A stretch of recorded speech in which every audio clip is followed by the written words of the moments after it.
I never told my son I was making $42,000 salary to his wife. I was just a poor old woman. One day, she looked at me and said, "Why do we need her here? Get her out of our house." So I left. No argument, no tears. And 1 week later, I took the house they thought was theirs. Hello, everyone. I'm so glad you're here with me today. Please like this video, stay with me until the end of my story, and let me know which city you're listening from. I'd love to see how far my story has reached. My name is Dorothy Hayes. I am 70 years old, and I live in Nashville, Tennessee. To look at me, you would see an ordinary woman. Sensible shoes, gray hair, a cardigan from the sale rack at a department store downtown. I drive a 12-year-old Honda that needs a new coat of paint. I bring homemade food to family dinners. I clip coupons on Sunday mornings with a cup of coffee and the newspaper spread across my kitchen table. That is what people see. What they do not see is the woman underneath. The woman who spent 4 decades balancing accounts with surgical precision. The woman who built something quietly and carefully, the way a river carves stone, slowly, steadily, without anyone noticing until the canyon is already deep. I raised my son Daniel alone after his father passed. I worked double shifts when the bills piled up. I skipped vacations so he could go on school trips. I wore the same 3 dresses through 2 winters so he could have a decent winter coat. I did all of that without complaint, without asking for recognition, and without ever letting him see how hard it really was. Because that is what mothers do. But I want to be very clear about something before I tell you what happened. I did not walk out of that house on that Sunday evening because I was weak. I did not stay silent because I had nothing to say. I stayed silent because I already knew something that Vivian, my son's wife, did not. I knew exactly what that house was worth. And I knew exactly whose name was on the deed. So when she told me to get out, I got out. I walked to my car with my hands steady and my chin up, and I drove home through the Nashville streets while everything inside me went very, very quiet. That kind of quiet is not emptiness. That kind of quiet is a decision being made. My husband Walter was the kind of man who could make a spreadsheet feel like poetry. He loved numbers the way some people love music, finding patterns in them, hearing rhythms that nobody else could hear. In the evenings after Daniel had gone to bed, Walter and I would sit at the kitchen table with our coffee, and he would show me things. How compound interest worked. How a modest investment made consistently over time could grow into something substantial. How patience was the most powerful financial tool a person could ever own. He used to say, "Dorothy, the secret to wealth is not making a lot of money. The secret is never letting money see you sweat." Walter passed away from a heart attack when Daniel was 12 years old. He was 44, I was 41. And just like that, the table where we used to sit with our coffee and our spreadsheets became the table where I sat alone, figuring out how to raise a boy and keep a household running on a single income. I had been working as a staff accountant at Meridian Insurance in Nashville for 9 years when Walter died. In the months that followed, my supervisor offered me a promotion that would have required relocating to the corporate office in Atlanta. More money, more responsibility, a bigger title. Under different circumstances, I would have taken it without hesitation. I turned it down. Daniel needed stability. He needed his school, his friends, his neighborhood. He needed his mother to be there when he came home every afternoon. So I stayed in Nashville, stayed in my position, and kept building slowly from where I was. Over the next 34 years, I worked my way up to chief accountant at Meridian. I never made a flashy salary, but I never spent flashily either. I drove used cars, I cooked at home, I bought clothes on clearance. And every month, without fail, I moved money into the investment accounts that Walter had set up for us before he died. I kept those accounts private, not out of secrecy exactly, but out of something Walter had taught me. He believed that when people knew you had money, they stopped seeing you and started seeing the money instead. He wanted us to be known for who we were, not what we had. I carried that lesson with me for 30 years after he was gone. By the time I retired at 67, I had just over $800,000 saved across my investment accounts and retirement funds. It was not a fortune by some standards, but it was mine built dollar by dollar over a lifetime of discipline and patience. Daniel never knew. He saw a mother who clipped coupons and drove an old car.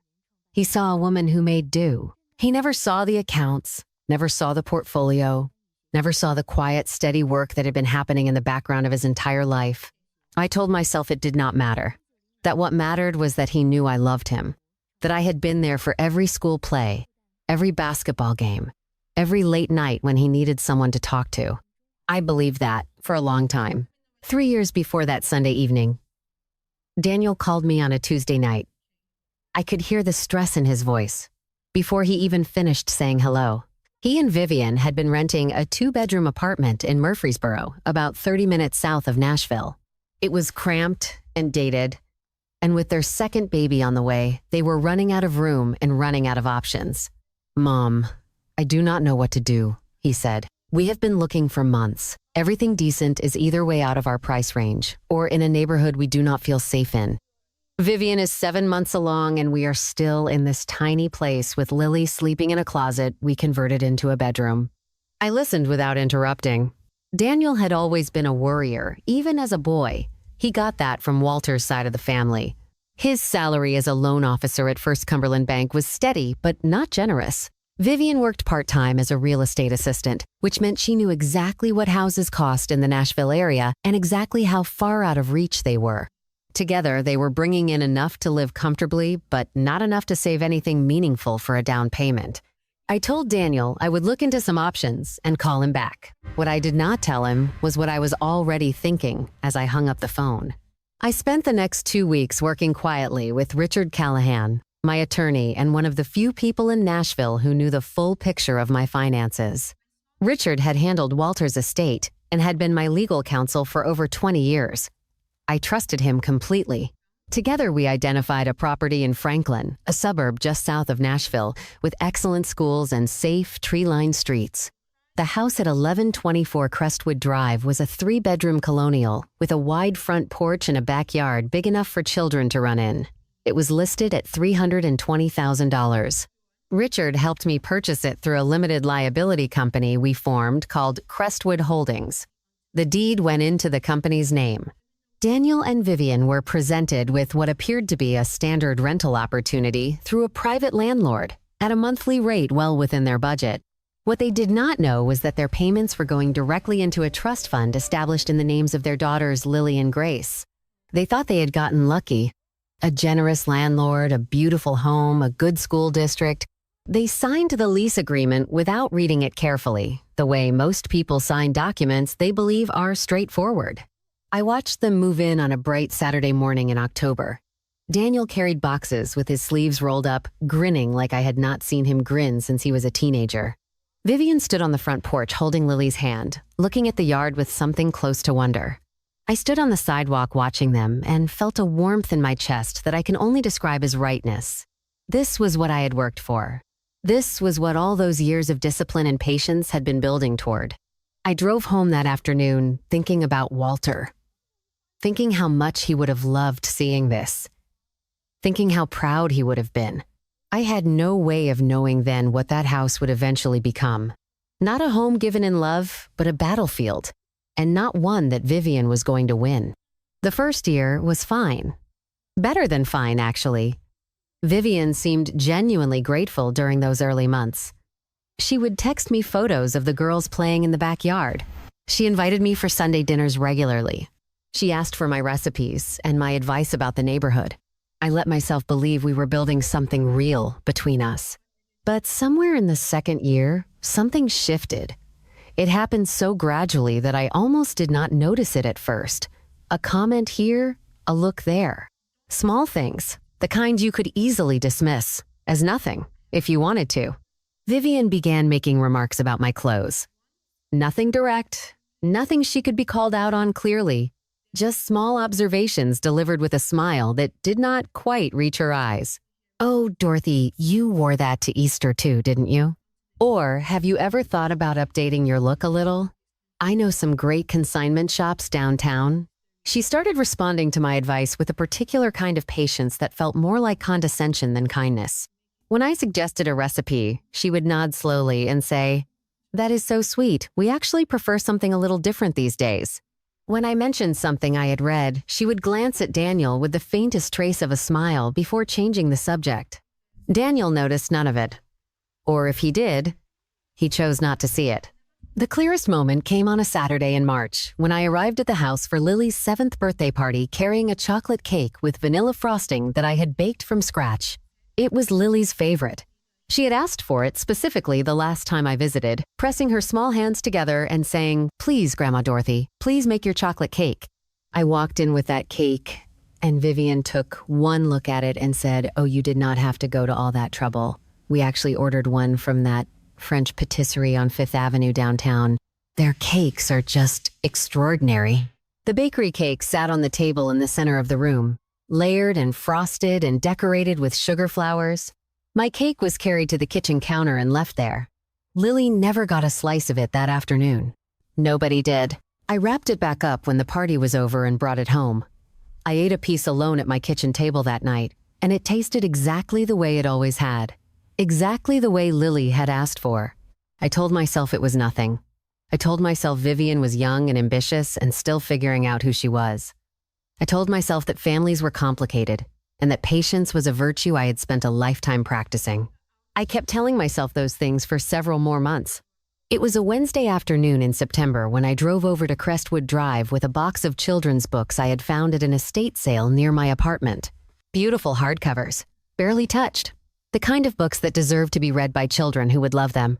Lily had been working her way through a reading list her teacher sent home, and I thought she might enjoy having some of her own copies to keep. Daniel and Vivian had given me a key years earlier, back when they first moved in, and everything between us still felt easy and open. I used it the way a grandmother uses such things, carefully, respectfully, always texting ahead when I could. That afternoon I had sent a message around noon, but received no reply. I assumed they were simply busy. I let myself in through the front door and stepped into the entryway, the box of books balanced in both arms. I could hear voices coming from the kitchen at the end of the hall. Vivian and another woman talking over what sounded like a bottle of wine being opened on a weekday afternoon. I was about to call out when I heard my name. "She just shows up whenever she wants," Vivian was saying, "like she owns the place." I stopped moving. The books grew heavy in my arms. The other voice belonged to Vivian's older sister, a woman named Candace, who visited from Knoxville a few times a year. "So tell Daniel to deal with it," Candace said. "Daniel will not." Vivian's voice dropped into that particular register she used when she wanted to sound both burdened and patient at the same time. "He feels guilty because she is alone. But honestly, I am exhausted by it. She shows up with these weird, secondhand things like we are supposed to be grateful. She dresses like she has never set foot inside a mall. She gives advice nobody asked for. She is just embarrassing, Candace. I am tired of pretending otherwise. I stood in that hallway for what felt like a very long time. Long enough to hear Candace laugh softly and say, "Well, you married into it, honey." Then I set the box of books down on the hall table without a sound. I walked back to the front door. I let myself out. I pulled the door closed behind me as quietly as I had opened it. Outside, the September air was warm and thick, with the smell of cut grass. I walked to my car and sat behind the wheel without starting the engine. My hands were folded in my lap. I was not crying. I was not shaking. I was simply sitting with what I had just heard, turning it over the way you turn a stone in your hand when you are not yet sure what it is. On my drive home, I stopped at the red light on Granny White Pike and noticed my neighbor from the 3rd floor, Mrs. Eleanor Tran, waiting at the crosswalk with her cloth grocery bags. I pulled over and offered her a ride. Eleanor was 73, Vietnamese American, a retired nurse who had lived in our building for 11 years. She was one of the sharpest and kindest women I had ever known. She took one look at my face when she got in the car and said nothing for a full minute. Then she said, "Something happened." It was not a question. I told her a shortened version on the drive home. Eleanor listened without interrupting, the way good listeners do. When I finished, she was quiet for a moment. Then she said, "You know what my mother used to say?" She said, "The people who underestimate you are doing you a favor. They are showing you exactly who they are while you still have time to decide what to do about it." I thought about that for a long time after I dropped her off. I went back the following Sunday for dinner as planned. Daniel had called twice to confirm, and I did not want to disappoint the girls. Lily had made me a card at school that week, a yellow construction paper rectangle with a crayon drawing of the two of us holding hands under a sun with a smiley face. I carried it home in my purse and kept it on my kitchen counter. The dinner was strained from the moment I arrived. Vivian greeted me at the door with the kind of smile that lives only on the surface of a face. She had made pot roast, which she mentioned 3 times, each time with a detail about how long it had taken or how specific the cut of meat needed to be. I offered to help in the kitchen. She said she had it handled. We ate in the dining room. Daniel talked about a difficult loan application he was processing at work. The girls were lively and loud and entirely themselves, which was the only easy thing about the evening. Grace, who had just turned 5, kept sliding off her chair. Lily was explaining something about her science project with the focused intensity of a child who believes adults are genuinely interested in the water cycle. Then Grace reached for her juice glass and knocked it directly onto the cream-colored carpet. The sound Vivian made was sharp and immediate. She was out of her chair before the juice had finished spreading, pressing a dish towel onto the stain and talking in a voice that had climbed several registers above its usual range. Do you know how much this carpet cost? Do you have any idea how hard it is to get juice out of wool? This is why we cannot have nice things. Grace began to cry. She was 5 years old, and she had knocked over a juice glass. I spoke quietly. I said, Vivian, if you soak it with cold water and a little dish soap right away, it should come right out. I have used that method for years, and it works beautifully on wool. Vivian turned and looked at me. The expression on her face was something I had not seen directed at me before. Not the thin smiles or the gentle condescension of the past year. This was something rawer and uglier, something that had clearly been waiting behind the more polished versions of her disdain for a long time. You know what, she said, I am sick of this. I am sick of your little tips and your secondhand wisdom and your showing up here like you have something to contribute. She stepped closer, lowering her voice in a way that made it worse rather than better. You live in that sad little apartment on a pension that probably does not cover your grocery bill. What exactly do you think you bring to this family? Why do we even need a broke old woman like you hanging around making us look bad? She leaned in slightly. Get out, she said. Take your opinions and your Goodwill cardigans and go. The room went absolutely silent. Lily had stopped talking about the water cycle. Grace had stopped crying. Daniel was looking at his plate as though something written there required his complete and urgent attention. I looked at my son. I looked at him for a long moment, long enough to give him every opportunity to say something. Anything. One word would have been enough. He said nothing. So I pushed back my chair. I folded my napkin and set it on the table. I stood up, picked up my purse from the hook by the door, and walked out of the house at 1124 Crestwood Drive. My house. With my name on the deed, through a company that existed entirely at my discretion. I walked out without a single word. The drive from Crestwood Drive to my apartment in East Nashville took 22 minutes. I know because I watched the clock on my dashboard the entire way, focusing on the numbers the way I'd always focused on numbers when everything else felt like it was coming apart. 22 minutes of streetlights and traffic signals and the familiar rhythm of the city at night, and I do not remember a single turn I made. Muscle memory drove me home. My mind was somewhere else entirely. I parked in my usual spot behind the building and sat in the car for a few minutes without moving. Then I got out, walked through the lobby, and took the elevator to the 3rd floor. As I stepped into the hallway, the door to apartment 3C opened, and Eleanor Tran appeared, holding a small pot covered with a dish towel. I made soup this afternoon, she said simply. Too much for one person. I looked at her and felt something in my throat tighten in a way I had been holding back since I left that dining room table. Eleanor did not say anything else. She just walked with me to my door and waited while I unlocked it. We sat at my small kitchen table and she ladled soup into 2 bowls and we ate together without talking very much. She asked once quietly if I was all right. I said I would be. She nodded as though she believed me, which helped more than I expected. After Eleanor went home, I stood in my kitchen for a long moment in the silence of my apartment. Then something shifted inside me. The grief that had been sitting in my chest since that dining room drained away, and in its place came something cooler and much more focused. I took off my coat. I made myself a cup of tea. I carried it to the small desk in the corner of my living room and opened my laptop. My fingers moved with the kind of precision that comes from 4 decades of working with numbers. I logged into my investment accounts first. $846,000. Even after purchasing the house on Crestwood Drive 3 years earlier, even after the trust fund contributions, I still had well over $500,000 in liquid assets. Then I opened the folder labeled Property Documents. The house at 1124 Crestwood Drive, purchased 3 years ago for $320,000 through Crestwood Holdings, LLC. I was the sole member of that company. The deed was in the company's name. Daniel and Vivian had signed a lease agreement that they had barely glanced at before initialing each page.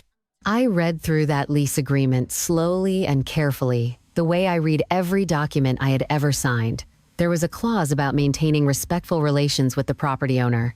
There was a clause about the right to terminate with 30 days' notice under specific conditions.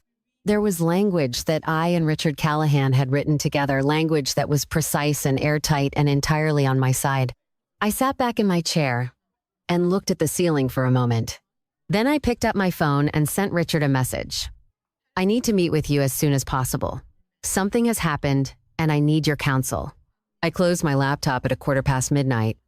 As I finally climbed into bed, I felt something I had not felt in a very long time. Not anger, not grief.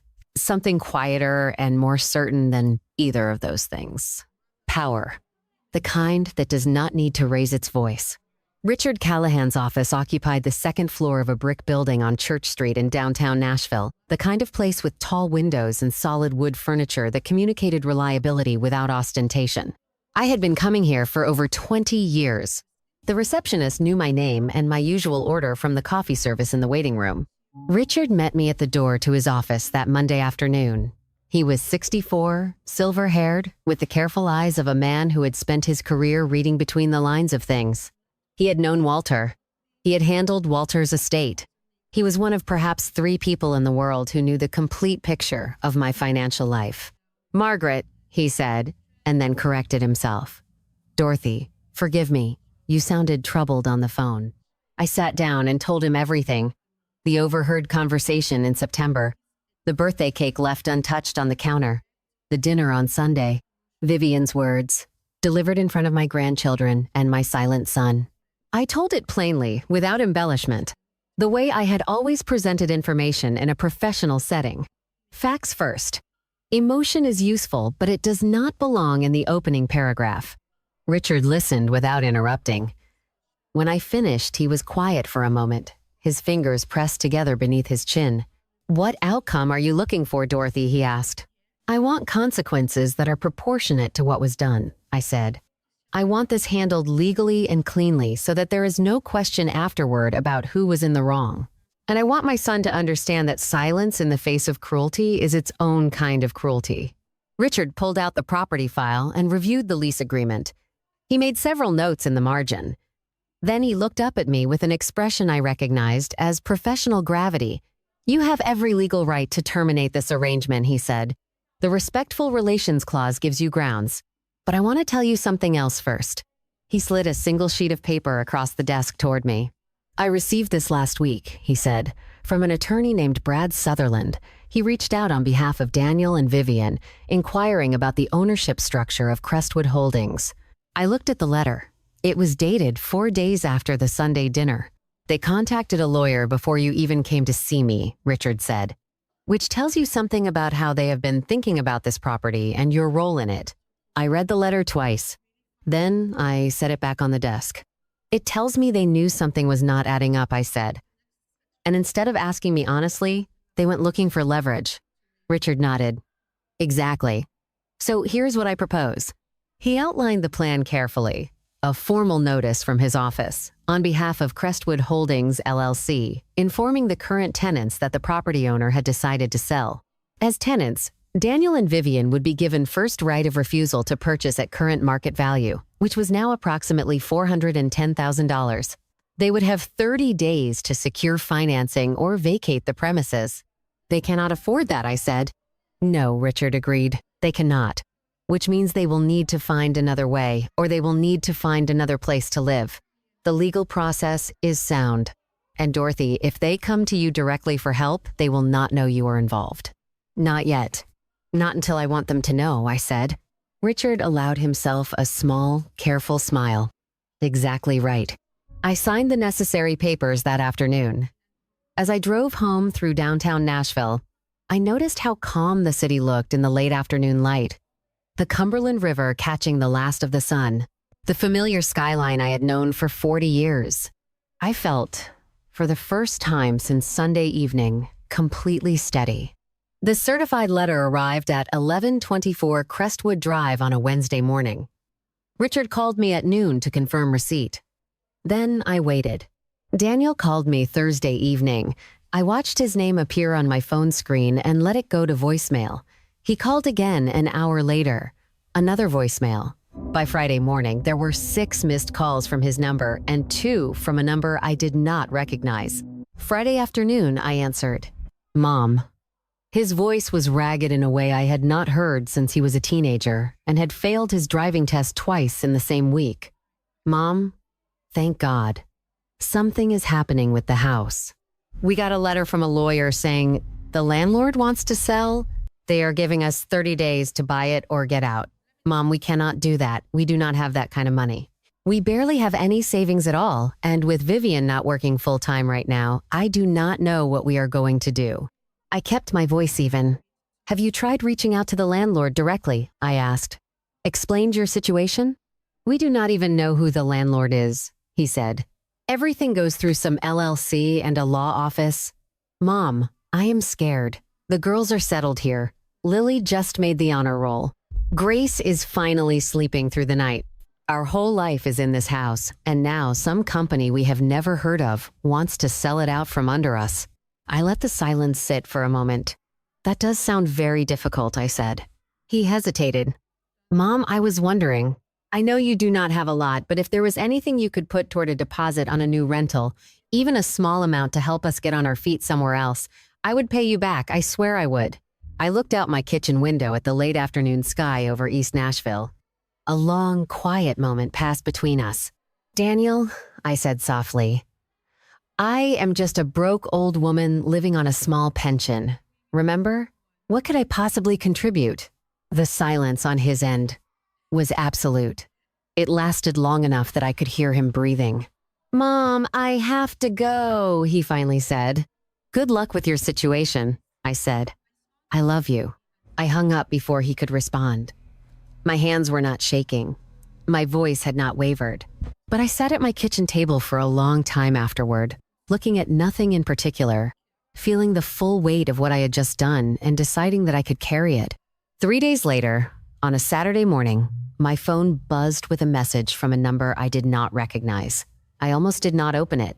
When I did, I read it twice before I fully understood what I was looking at. The message was from a woman named Amy Lawson. She identified herself as Vivian's younger cousin on her mother's side. She wrote that she had seen things over the past year that had bothered her deeply, and that she felt I deserved to know the truth. Attached to the message were screenshots from Vivian's personal social media account, which had since been made private. The first screenshot was a photograph. It had been taken at the Sunday dinner without my knowledge. A candid shot of me sitting at the table, my face tired and unguarded in the way faces get when people believe they are not being watched. The caption beneath it read, "When your mother-in-law shows up in clothes from 1987 and wonders why she does not get invited over more, bless her heart." Below the photo were dozens of reactions, laughing faces, heart emojis used ironically, comments from her friends that ranged from dismissive to openly cruel. You are so patient. Honestly, I would have lost it years ago. Time to set some boundaries, girl. Amy sent a second message. There is more, she wrote. I have been saving these for months because I did not know what to do with them. I want you to have everything. Over the next hour, she sent me additional screenshots. Private messages between Vivian and her closest friends, in which she referred to me as that senile old bat and Daniel's sad little charity case. A voice message transcript in which she laughed about finding the cheapest nursing home in Tennessee when the time came. A series of texts discussing how to find out who actually owned the house on Crestwood Drive, sent just days after they had first moved in, long before any of the current conflict had begun. That last detail stopped me cold. They had been suspicious of the arrangement from nearly the beginning. They had wondered about the ownership, wondered about the terms, wondered whether there was more to the situation than a generous private landlord. And rather than asking me directly, rather than expressing gratitude or concern or anything resembling honesty, they had spent 3 years accepting the benefit while privately mocking the person providing it. Amy sent one final message. I thought you should know all of this before you make any decisions. Whatever you decide to do, I think you deserve to have the full picture. I set my phone down on the kitchen table and sat with what I had just read for a very long time. Outside my window, Nashville was going about its Saturday morning. Somewhere down the block, a neighbor's dog was barking at something it had found in the yard. The coffee in my cup had gone cold. I picked up my phone and forwarded everything to Richard. His response came within the hour. Dorothy, this changes things considerably. Call me Monday morning first thing. I made a fresh pot of coffee. I sat back down at my kitchen table, and for the first time since that Sunday dinner, I felt the last traces of doubt leave my body entirely. Richard sent the second notice on a Tuesday morning by courier. It arrived at 1124 Crestwood Drive at 4:47 in the afternoon. I know the exact time because Richard texted me the moment he received confirmation of delivery.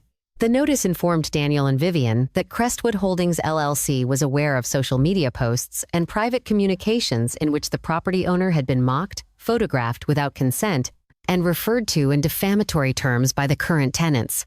It cited the Respectful Relations Clause of the lease agreement by name and paragraph number. It reduced the vacate timeline from 30 days to 14. And it made clear, in the precise and unambiguous language that Richard was exceptionally good at, that the property owner intended to enforce every term of the agreement to the fullest extent permitted by law. Vivian called me at 4:53, 6 minutes after the courier left their front porch. I did not answer. She called 5 more times over the next 2 hours. Then Daniel called, 8 times in a row, each call coming within minutes of the last, the way calls come when someone is sitting in one place, staring at a phone and growing more desperate with each attempt. I let them all go to voicemail and listened to each message in sequence that evening with a cup of chamomile tea and my reading glasses on, as though I were reviewing a quarterly report. Daniel's final voicemail that night was different from the others. His voice had changed. The fear and the pleading were still there, but underneath them now was something harder and uglier. Mom, I know you can see these calls. I know you are doing this. Vivian figured it out. That LLC, the lawyer's office, she remembered you mentioning Richard Callahan years ago. This is you, isn't it? You are the landlord. You have been the landlord this whole time. And now you are trying to kick your own grandchildren out on the street because of one argument. Because Vivian said some things when she was stressed. What kind of mother does something like this? I listened to that message 3 times. Then I called Patricia Monroe. Patricia and I had worked together at Meridian Insurance for 15 years before she retired to a small house in Bellevue with a garden she tended with the same meticulous attention she had once given to underwriting files. She was the person I called when I needed someone who would tell me the truth without softening it unnecessarily. I told her everything over the phone that night. She listened without interrupting, which was one of the things I valued most about her. When I finished, she said, Dorothy Hayes, you have spent 60 years being reasonable. You have earned the right to be exactly as unreasonable as the situation requires. I laughed for the first time in 2 weeks. It felt strange and necessary at the same time. 2 days later, on a Thursday afternoon, they showed up at my apartment building. I was in my living room reading when I heard the elevator open down the hall. I looked through the peephole and saw Daniel and Vivian standing in the corridor, both of them dressed more carefully than I had seen in months. Daniel had his hand raised to knock. Behind him, Vivian stood with her arms crossed and her jaw set. Mom, open up, Daniel said, knocking twice. We need to talk about this like adults. Then Vivian's voice, carefully modulated to sound reasonable. Dorothy, please, we are not here to fight. We just want to have a conversation. I stood on my side of the door without moving or making a sound. I watched them through the peephole. Daniel knocked again. Harder this time. Then, Harder still. After several minutes, I heard the door to apartment 3C open quietly. Eleanor Tran stepped into the hallway in her house slippers, holding a dish towel, and looked at Daniel and Vivian with the calm, unhurried expression of a woman who had spent 30 years as a night shift nurse and was not easily rattled by anything she encountered in a corridor. "Can I help you?" she said. "We are here to see Dorothy Hayes," Daniel said. "We are her family." Eleanor looked at him for a moment. Then she said, "I believe if Dorothy wanted to see you, she would have opened her door." She turned and went back into her apartment and closed the door behind her. Daniel and Vivian stood in the hallway for another few minutes. Then I heard Vivian's voice drop into something low and tight as they moved toward the elevator. "She is really going to do this. We need to talk to Brad. We need to fight back." The elevator doors closed. The hallway went quiet.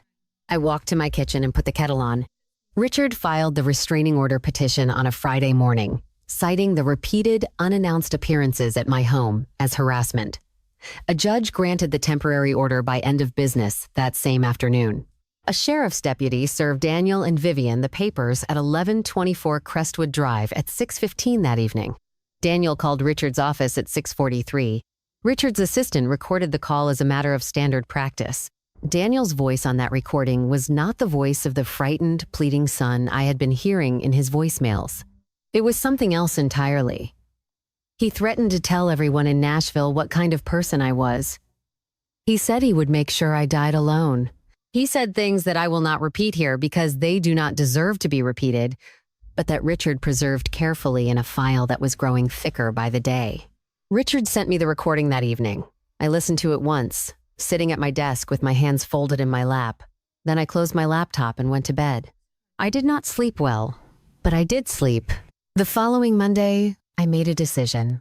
I called a property management company in Gatlinburg and rented a cabin in the Great Smoky Mountains for 1 week.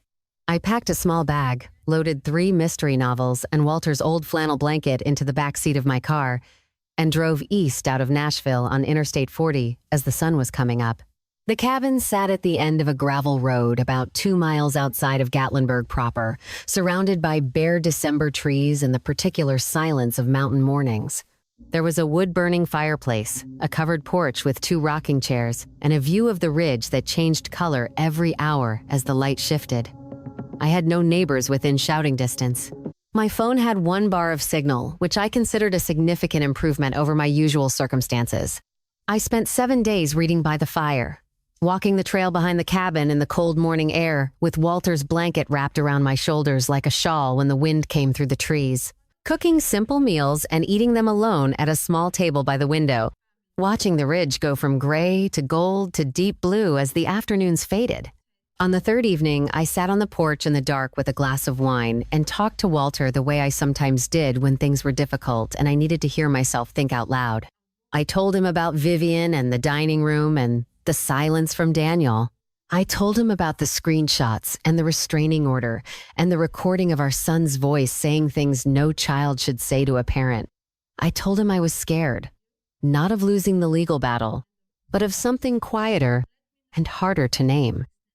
The possibility that I had somehow failed, that all those years of working and saving and sacrificing had produced a man who could sit at a table and watch his mother be humiliated and find nothing inside himself worth saying. The mountain did not answer. But by the time I went back inside that night, I felt something in my chest settle into a place it had not occupied in weeks. Certainty. Quiet. Unshakable certainty. I drove back to Nashville the following Monday morning with the windows down despite the December cold and the radio playing an old Emmylou Harris song that Walter had loved. By the time I crossed back over the Cumberland River and saw the skyline of the city I had lived in for 40 years, I felt entirely myself again. They had tried to frighten me. They had tried to use guilt and children and family loyalty and the specter of loneliness to make me retreat. They had failed at all of it. And now, with a week of mountain air in my lungs and Walter's voice somewhere at the back of my mind reminding me that patience was the most powerful financial tool a person could ever own, I was ready for whatever came next. When I got home, there was a cream-colored envelope sitting on my doormat. My name was written on the front, in handwriting I did not immediately recognize. Inside was a letter from Vivian. Dear Dorothy, it began. I have had time to reflect on everything that has happened, and I want to apologize from the bottom of my heart. I read it standing in my doorway, still wearing my coat. It was a well-constructed letter. Vivian had always been good with words when she needed to be. It hit every note in the correct sequence. Acknowledgement of wrongdoing, expressions of remorse, references to therapy and personal growth, an appeal to the girls, an invitation to Sunday dinner, a plea to let the family begin again. Paperclip to the bottom was a crayon drawing from Lily. Stick figures holding hands beneath a rainbow. The words "I miss you, Grandma," written in careful 7-year-old handwriting across the top. I looked at that drawing for a long time. Then I set both the letter and the drawing on my kitchen counter, hung up my coat, and made myself a cup of coffee. An hour later, a second envelope appeared, slipped under my door. Inside was a check for $5,000, made out in my name with a note in Daniel's handwriting. Mom, this is everything we have in savings.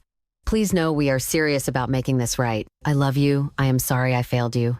I held the check up to the light and looked at it for a moment. Then I tore it into 8 pieces and dropped them in the recycling bin under my kitchen sink. My phone rang 20 minutes later. An unfamiliar number. I answered cautiously. Mrs. Hayes, a woman said.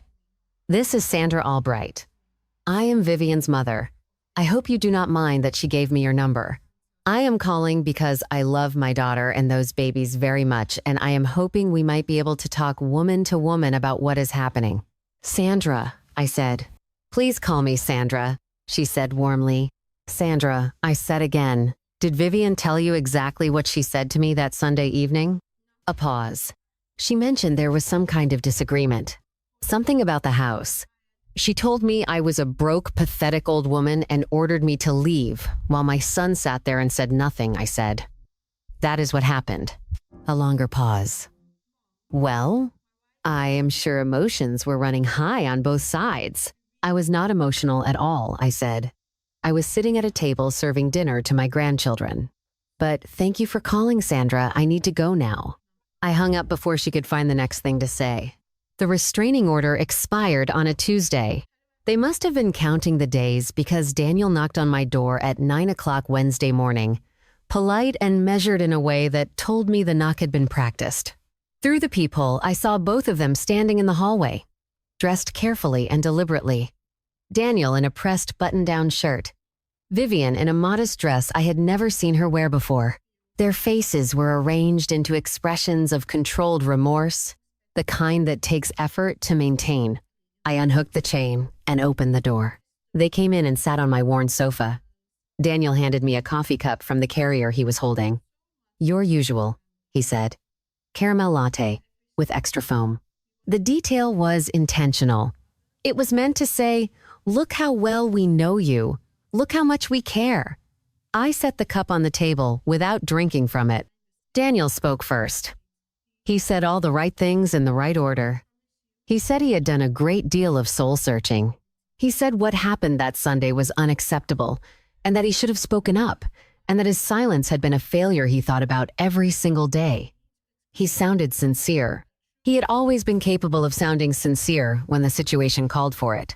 Vivian leaned forward with her hands clasped in her lap. She spoke about therapy. She pulled out her phone and showed me what appeared to be a confirmation email from a counseling practice in Brentwood. She said she was working on her anger and her tendency to lash out under pressure. She said she wanted to be better, for Daniel, for the girls, and for me.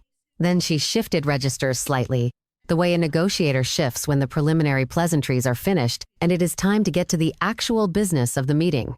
We understand now that the house was never really ours, she said. We understand that we were living in your property and that we took your generosity for granted. We are not here to pretend otherwise. Daniel picked up the thread. What we are proposing is a payment arrangement. If you give us 5 years, we can pay you the full market value of the house, plus interest. You would retain ownership through the LLC until the final payment is made. Everyone walks away with what they need. The girls stay in their school, we stay in the neighborhood, and you receive fair compensation for the property. It was a reasonable proposal on the surface. I could see the hours of preparation behind it, the careful calibration of tone and timing and concession. They had come in acknowledging fault, demonstrating humility, offering money, and presenting a plan that framed the outcome as a mutual benefit. It was, in its way, quite well done. I looked at Daniel. Then I looked at Vivian. And if I say no, I asked quietly. The masks held for just a moment longer. Then Vivian's jaw tightened by a fraction and Daniel's eyes went a shade harder, and I saw, as clearly as I had ever seen anything, that the performance had a very thin floor beneath it. "Mom," Daniel said, his voice still controlled but something shifting underneath it. "Do not be unreasonable about this. We are trying to work with you. We are apologizing. We are offering you a fair arrangement. What more do you want from us?" "What I want," I said, "is for you to understand what you actually did. Not the surface of it, the whole of it." "We do understand," Vivian said, her voice climbing slightly. "You are upset about one difficult evening. We have acknowledged that. We have apologized for that. We have offered a concrete solution. What else is there?" "Jennifer," I said, and she blinked because I had used the wrong name and then corrected myself without expression. "Vivian, you did not have one difficult evening. You spent months photographing me without my knowledge and posting those photographs online with captions designed to humiliate me. You called me a senile old bat in private messages to your friends. You joked about finding the cheapest nursing home in Tennessee. You hired someone to investigate whether I was mentally competent to sign legal documents. That is not one difficult evening. That is a sustained and deliberate campaign." Her face flushed deeply. She stood up from the sofa. "Who told you about the investigator? Was it Amy? I swear that girl has always had it out for me." "Watch your language in my home," I said. "Your home," Vivian said. And there it was. The real voice. The one that had been waiting behind the therapy appointments and the modest dress and the carefully folded hands. "Your home is a sad little box in a building that smells like other people's cooking. Meanwhile, we have been living in a beautiful house that you bought, and now you want to take it back because your feelings got hurt. Fine, take it back, but you will lose those girls forever. You will die in this sad little apartment and nobody will come to your funeral, and that will be exactly what you chose." Daniel grabbed her arm. "Vivian, stop." She shook him off. "No, I am tired of managing her feelings. Your mother is a bitter, manipulative old woman who cannot stand to see us happy. She has been holding that house over our heads since the day we moved in, waiting for an excuse. Well, here we are, Margaret. Here is your excuse. I hope it was worth it." The room went very quiet. I stood up slowly. My voice was completely calm. "I would like you both to leave my apartment now," I said. "Mom," Daniel started. "Now, Daniel," I said. He looked at me for a long moment. Something complicated moving behind his eyes. Something that might have been shame, if it had anywhere left to go. Then he picked up the cardboard coffee carrier from the table and walked to the door. Vivian was already in the hallway. He stopped in the doorway and looked back at me. "You are really going to do this," he said. "You are really going to choose this over your own family." "I am choosing my dignity over abuse," I said. "Please close the door on your way out." After they left, I sat in my armchair for a long time without moving. My heart was beating faster than usual, and my hands were not entirely steady. For a moment, the doubt crept back in the way it always did when things got quiet enough for it to find the door. Maybe the arrangement would have worked. Maybe 5 years of payments and the girls staying in their school and some version of the family intact was worth more than whatever this was. Then I remembered Vivian's face. Not the performance. The real face underneath it. The one that appeared when the performance ran out of material. And I remembered my son standing in the doorway of his dining room saying nothing while his wife told me to get out. I got up, washed my face, and called Richard. The court date was set for the 3rd Thursday of January. Thomas had filed for formal eviction proceedings when Daniel and Vivian refused to vacate the property voluntarily after the 14-day notice expired. They had retained their attorney, a young, aggressive practitioner named Brad Sutherland, who specialized in tenant rights cases and had apparently built a local reputation for making landlords uncomfortable. I dressed carefully on the morning of the hearing. Not in my usual clothes from the clearance rack, but in the navy suit I had kept in the back of my closet since my last day at Meridian Insurance. Well-tailored, understated, the suit of a woman who had spent 40 years in professional rooms and knew how to occupy them. I added the pearl earrings Walter had given me on our 20th anniversary and drove downtown in the early morning quiet. Richard met me on the courthouse steps. He reviewed the day's strategy in the elevator on the way up. Stay calm. Answer questions directly and completely, but do not volunteer additional information. Let me handle the objections. And Dorothy, he said, looking at me steadily as the elevator doors opened, remember that you have done nothing wrong. Everything you did was legal, documented, and motivated by genuine love for your family. Do not let anyone in that room make you forget that. The courtroom was smaller than I had imagined, wood-paneled and formal, with fluorescent lighting that made everyone look slightly tired. Daniel and Vivian sat at the defendant's table with Brad Sutherland between them. Vivian wore a conservative dress and almost no makeup. Daniel's face was drawn and pale in a way that made him look older than his 38 years. Neither of them looked at me as I took my seat. The judge was a woman named Catherine Ellison, perhaps 60, with reading glasses on a chain around her neck and the particular stillness of someone who has heard a great many stories and learned to wait for the ones that are actually true. Brad Sutherland presented his case with the confident momentum of a man who believed he had a winning argument. He painted a picture of a vulnerable young family, parents of 2 small children, financially stretched but hardworking, who had been given every reason to believe their tenancy was secure and their landlord sympathetic. He argued that Dorothy Hayes had made verbal representations about the long-term nature of the arrangement, that the family had relied on those representations in good faith, and that the eviction was retaliatory in nature, a punishment for a single heated family disagreement rather than a legitimate exercise of property rights. Then he called Vivian to the stand. She was very good. I had to acknowledge that. Sitting at the plaintiff's table with my hands folded in my lap, she spoke quietly and with what appeared to be genuine emotion. She described the relief she and Daniel had felt when they found the house on Crestwood Drive. She talked about Lily starting school in the neighborhood and Grace learning to ride her bicycle in the backyard. She described me as a loving and generous presence in their lives who had, without warning, turned cold and litigious over what she characterized as a single stressful evening that she deeply regretted. Sutherland asked her directly whether she had ever understood the tenancy to be permanent. Vivian looked at her hands for a moment before answering. Dorothy always talked about wanting to help us build a future, she said, about wanting stability for the girls. We both believed, that she intended the house to be part of that someday it would be ours. We never would have put down roots the way we did if we had understood it could be taken away like this. Then, it was our turn. Richard presented the documentation with the methodical precision of a man who had been building toward this moment for months. The property deed in the name of Crestwood Holdings, LLC. The operating agreement establishing Dorothy Hayes as sole member. The signed lease agreement, each page initialed by Daniel and Vivian, including the page containing the respectful relations clause and the termination provisions. The trust fund record showing that every dollar of rent paid over 3 years had gone directly into accounts established for Lily and Grace, not a single cent to Dorothy personally. Then he presented the screenshots. He had them printed in full color and mounted on presentation boards, the kind used in corporate meetings. Vivian's Facebook post with a candid photograph of Dorothy.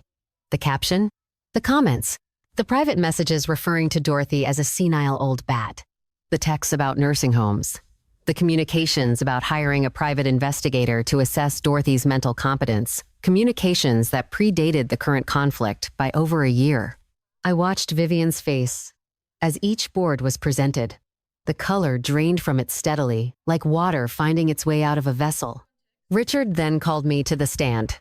He began gently. Mrs. Hayes, he said, why did you choose to keep your financial situation private from your son and his wife? I looked at Daniel as I answered. He was looking at the table. I kept my eyes on him anyway. Because I wanted my son to value me for being his mother, I said. Not for what I could provide him. I helped because I loved him. I set up the trust for the girls because I wanted them to have opportunities I was not certain their parents could give them. I never wanted repayment. I wanted to help. And I wanted, at a minimum, to be treated with basic human decency in return. Richard asked what had changed. I realized that my generosity had not produced gratitude, I said. It had produced entitlement, and then contempt. Vivian did not simply say hurtful things on one difficult evening. She systematically and deliberately humiliated me in private and in public over a period of many months. She hired someone to investigate my mental fitness. She photographed me without consent and used the image to mock me to her friends. And through all of it, my son said nothing. When Sutherland cross-examined me, he tried several approaches. He suggested I was acting from wounded pride. He asked whether I had considered the impact on the children. He implied that a loving grandmother would have found a way to work through a family disagreement rather than pursuing legal action. I answered each question the same way I had answered every difficult question in 40 years of professional life. Directly, factually, and without apology. When you say I should have worked through this as a loving grandmother, I said, I would ask you to consider what working through it would have required. It would have required me to accept that being mocked publicly and ordered out of my own property was something I simply had to absorb in silence. I have spent a lifetime absorbing things in silence. I am 70 years old and I am finished with that particular habit. Judge Ellison asked for closing statements. Richard kept ours brief. The law is clear, he said. The property belongs to Mrs. Hayes. The lease terms were violated. The documentation is unambiguous. Sutherland made an emotional appeal about family and mercy and the welfare of two young girls who deserved to stay in their home and their school. Judge Ellison looked at the evidence for a long moment. Then she looked at Daniel and Vivian over the top of her reading glasses. Mr. and Mrs. Hayes, she said, I have reviewed the lease agreement. I have reviewed the social media documentation. I have heard the testimony presented today. What I see before me is a woman who purchased a home for her son's family, asked for nothing in return, directed every dollar of rent into a trust for her grandchildren's futures, and was rewarded with sustained public mockery and private contempt. The law in this matter is not complicated. The evidence is not in dispute. I am granting the eviction order. You have 14 days to vacate the premises at 1124 Crestwood Drive. The gavel came down. Vivian made a sound that was not quite a sob and not quite a gasp. Daniel put his face in his hands. Sutherland leaned over and spoke to them in a low voice, and I saw Daniel shake his head slowly without looking up. I sat at the plaintiff's table with my hands folded in my lap and felt, moving through me like a slow tide, something I recognized after a moment as justice, not triumph, not satisfaction in anyone's pain. Just the clean, settled feeling of a thing being correctly resolved. Richard put his hand briefly on my shoulder as we gathered our papers. Well done, he said quietly. You held up beautifully. I nodded. Outside the courtroom windows, Nashville was going about its January morning. Cold light on the river. Traffic moving on 2nd Avenue. The city that had held my whole life continuing on, indifferent and familiar and entirely itself. I picked up my bag and walked out. The eviction was scheduled for January 28th. Richard arranged for a sheriff's deputy to be present at the property to ensure the vacate order was carried out completely and without incident. A moving company would be on standby to place any belongings left behind into storage for 30 days, after which they would be disposed of, if not claimed. I did not go to Crestwood Drive that morning. I could not watch that. Instead, I sat in my apartment in East Nashville with a cup of coffee and my phone on the table in front of me, and Richard sent me updates as the morning progressed. 9:15. Deputy has arrived at the property. Daniel and Vivian are present and packing. 11:40. Some discussion about the timeline. Deputy is not moving on the schedule. 1:50. Moving truck is loaded. They are leaving now. 2:20. Property secured and locked. Keys returned to Crestwood Holdings. It is done. I set my phone face down on the table and sat quietly for a long time. I had evicted my son. I had evicted my grandchildren from the only home Grace had ever known. Lily would change schools mid-year. Grace's new bedroom would not have clouds painted on the ceiling. Whatever apartment Daniel and Vivian had found in a hurry with the limited savings they had after tearing up the check they must have replaced would not have a backyard or a covered porch or the particular quality of afternoon light that came through the kitchen windows on Crestwood Drive in the summertime. They had done this to themselves. Every step of the way, they had been given chances to change course, to tell the truth, to ask honestly instead of maneuvering quietly, to treat me with the basic dignity that any person deserves, regardless of what they own or what they can provide. They had chosen differently at every turn. The consequences were earned. I believed that. I still believe it, but sitting alone in my apartment on the morning of January 28th, I let myself feel the full weight of it anyway because I think you have to. I think refusing to feel the weight of hard things is how people convince themselves that hard things did not matter. After a while, I got up, washed my face, and called Patricia. We met for lunch at our usual place on Charlotte Avenue, a quiet cafe where the owner knew our names and always brought us extra bread without being asked. Patricia looked at me across the table with the careful attention of someone taking inventory. "You look tired," she said. "I am," I said. "But I am all right." She reached across and squeezed my hand once, firmly, the way she always had when words felt like less than what was needed. That afternoon, I called the real estate agent Richard had recommended and listed the house at 1124 Crestwood Drive for $425,000.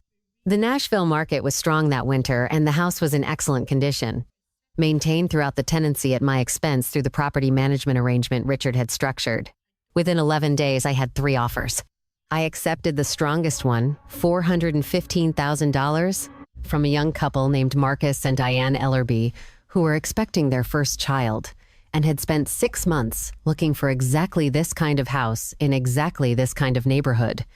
At the closing, I sat across the table from Marcus and Diane and watched them sign their names with the barely contained excitement of people who cannot quite believe something good is actually happening to them. Diane kept touching the folder containing the signed documents as though confirming it was real. Marcus shook my hand twice. "I hope you will be very happy there," I told them. "It is a good house. It has good bones and good light, and the neighbors on the left side, the Pattersons, they will bring you food when the baby comes without being asked." Diane's eyes filled, and she laughed and said, "That is exactly the kind of thing I needed to hear today." I drove home from the closing with a check for $412,000 after fees and agent commissions. Combined with my existing assets, my total net worth now stood at just over $930,000. I parked behind my building and sat in my car for a moment holding that check. Then I called Patricia. "I want to take a trip," I said. "A real one. Somewhere I have never been." "Where are you thinking?" she said. "Europe," I said. 2 months. My treat. There was a pause on her end. Then she said, "Dorothy Hayes, I will need approximately 48 hours to arrange my garden watering situation, and I will meet you at the airport." We flew to Paris on the 15th of March. I had booked us into a small hotel on the left bank, not extravagant, but genuinely lovely, with tall windows that let in the morning light and a breakfast room that smelled of good coffee and warm bread. I bought new clothes before we left. Not expensive things necessarily, but things that fit properly and that I chose because I liked them, not because they were on the clearance rack. We spent 3 weeks in France. Paris first, the Eiffel Tower and the Louvre, and long afternoons in the Tuileries garden watching the city move around us. Then a train south to Provence, where we stayed in a village so quiet that the loudest thing at night was the wind in the lavender fields. We drank local wine and read paperback novels and ate dinner outside every evening until the temperature made it impractical. Then we took a train to Florence. I had always wanted to see Florence. Walter had talked about going someday, the way you talk about things you fully intend to do but somehow keep postponing until the window closes. Standing in front of Michelangelo's David on a Tuesday morning in April with the spring light coming through the skylights, and Patricia beside me saying absolutely nothing because nothing needed to be said, I thought about Walter with a completeness and a peace that I had not felt in a long time. Not grief exactly, more like gratitude. For the years we had, for what he had taught me, for the life I had been able to build from what he left behind. In a leather goods shop near the Ponte Vecchio, I found 2 small handbags, one coral and one pale yellow, soft Italian leather, with delicate stitching along the seams. I bought both of them without hesitating and had them wrapped carefully and shipped to Daniel's new address with a card for Lily and Grace. I wrote only, thinking of you both. All my love, Grandma Dorothy. I did not receive a response. I had not expected one. When Patricia and I flew home to Nashville in mid-May, I did not go back to my apartment in East Nashville. Instead, I drove directly from the airport to a condominium I had purchased the week before we left, a 2-bedroom unit on the 4th floor of a newer building in the Germantown neighborhood, with a view of a small park and a kitchen that had never belonged to anyone else before it belonged to me. I had furnished it while Patricia and I were still in France, working with a local designer over video calls, choosing things I genuinely liked rather than things that were merely adequate. A deep sofa the color of warm oatmeal, bookshelves along the entire east wall, a bed with a proper headboard and sheets with a thread count high enough that the first night I slept in them, I lay there for a moment before closing my eyes just to notice how they felt. The second bedroom I set up simply and carefully, with 2 twin beds and a dresser and a small lamp on the nightstand. I did not know exactly why I set it up that way. I told myself it was for guests, for Patricia when she came to stay, for the possibility of visiting. I did not let myself think too carefully about what else it might be for. On a Saturday morning, 3 weeks after I moved in, I was standing at my kitchen counter arranging flowers I had bought at the Germantown Farmers Market when my doorbell rang. I was not expecting anyone. I went to the door and looked through the peephole. A woman I did not recognize was standing in the corridor, perhaps 40, in a dark blazer with a lanyard around her neck. Behind her, holding hands and standing very close together, were Lily and Grace. Lily was wearing her purple backpack. Grace was holding a stuffed rabbit by one ear. My heart stopped for a full second. Then I opened the door. "Mrs. Hayes," the woman said. Her voice was professional and careful in the way of someone delivering difficult news to a stranger. "My name is Caroline Brennan. I am a caseworker with the Tennessee Department of Children's Services. These are your granddaughters, Lily and Grace Hayes. Their parents were taken into custody this morning on felony drug charges, methamphetamine, possession with intent. The children were found alone in the apartment. They have been asking for you by name since we arrived on the scene." I looked past Caroline Brennan at my granddaughters. Lily's face was the face of a child trying very hard to be brave and not entirely succeeding.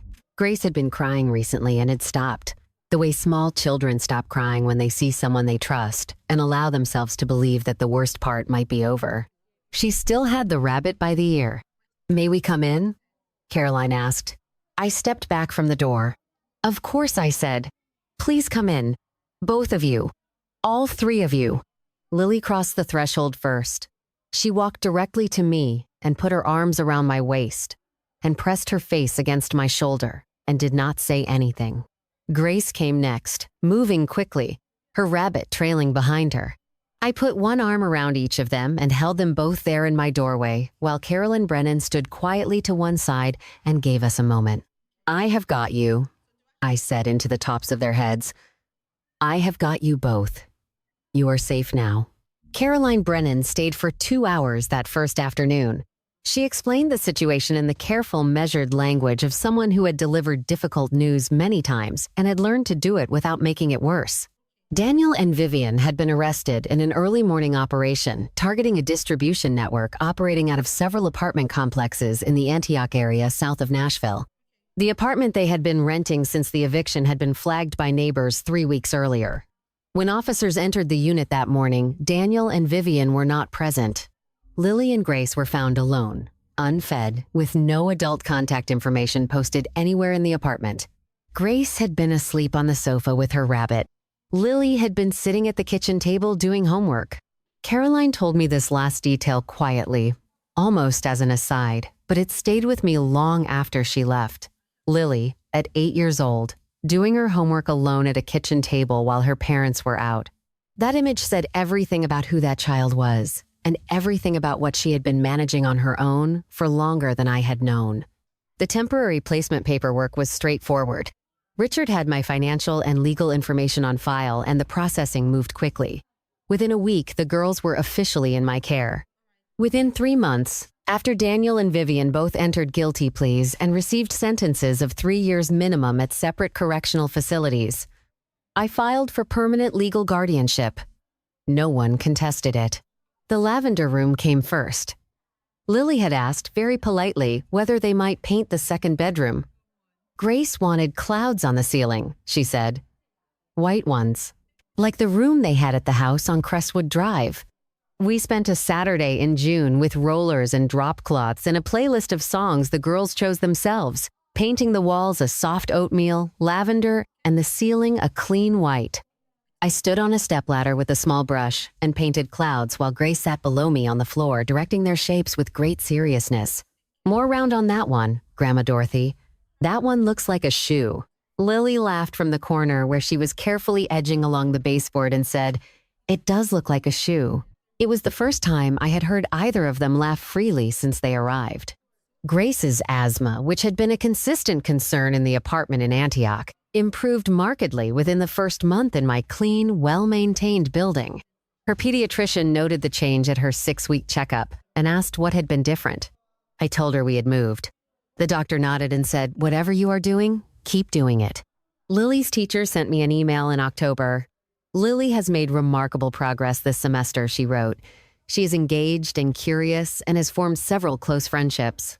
Whatever is happening at home, it is clearly working. Thank you for what you are doing for her." I read that email at my kitchen counter with my morning coffee and then folded my hands around the warm cup and sat with it for a while. Eleanor Tran came for dinner every Thursday. Patricia came on alternating weekends and taught the girls to play gin rummy, which Grace took to with an alarming competitive intensity for a 6-year-old. We established routines the way you establish anything durable, quietly and consistently, until they became the shape of our days without anyone having to think about them anymore. Breakfast together every morning. Friday movie nights with popcorn in the big bowl. Saturday pancakes with whatever fruit was at the farmer's market that week. Sunday afternoons at the library, where each girl was allowed to check out as many books as she could carry, which in Lily's case was always more than seemed physically possible. In September, I joined a support group for grandparents, raising grandchildren, a Thursday morning gathering at a community center in Germantown led by a social worker named Brenda who had the practical warmth of someone who had seen everything and still chose to show up every week. There were 11 of us in the group, men and women ranging from 58 to 77, each navigating some version of the same unexpected second chapter. We drank bad coffee from a percolator that Brenda apologized for every single week, and we talked honestly about the exhaustion and the love and the particular grief of watching your own child fail in ways you cannot fix. I told my story at the 4th meeting. When I finished, a woman named Gloria, 64, raising her daughter's 3 children since the previous spring, reached over and put her hand on my arm. She did not say anything for a moment. Then she said, "You know what strikes me about your story? You were ready. When those girls needed you, you were ready. That is not an accident.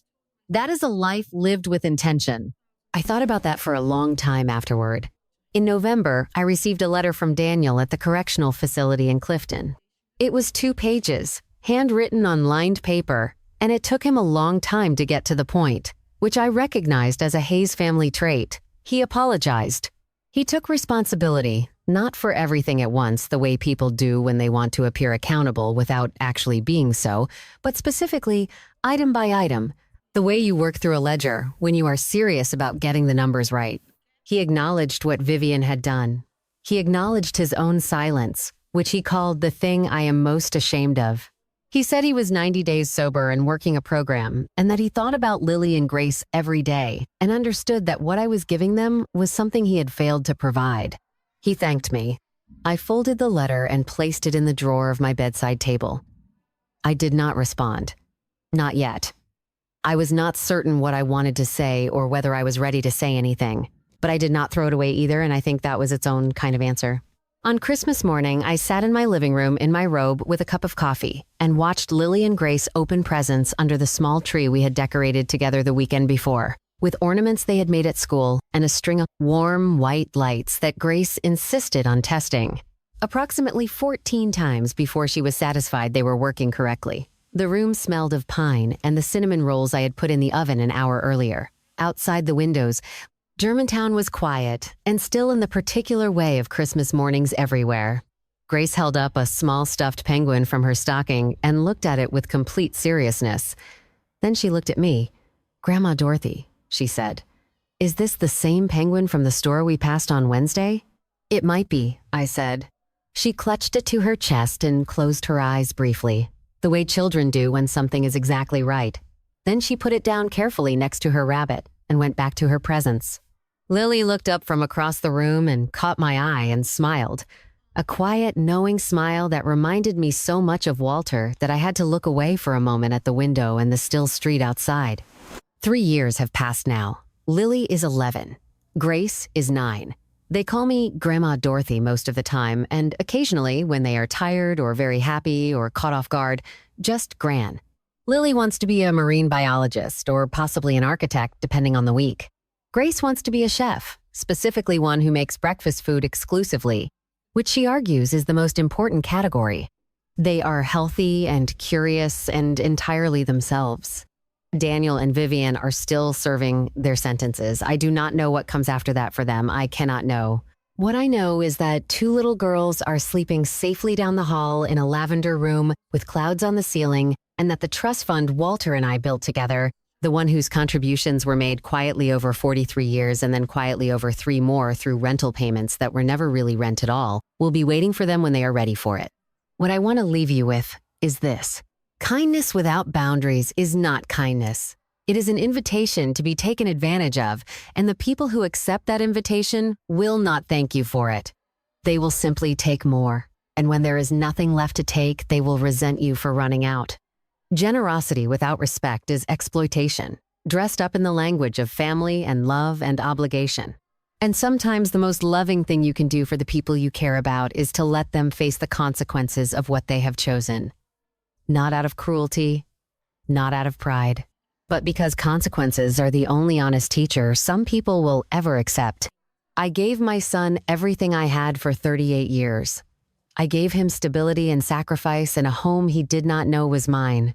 What I did not give him, early enough or clearly enough, was the understanding that love is not unconditional in the way people mean when they use that phrase. Love is unconditional. Respect is not.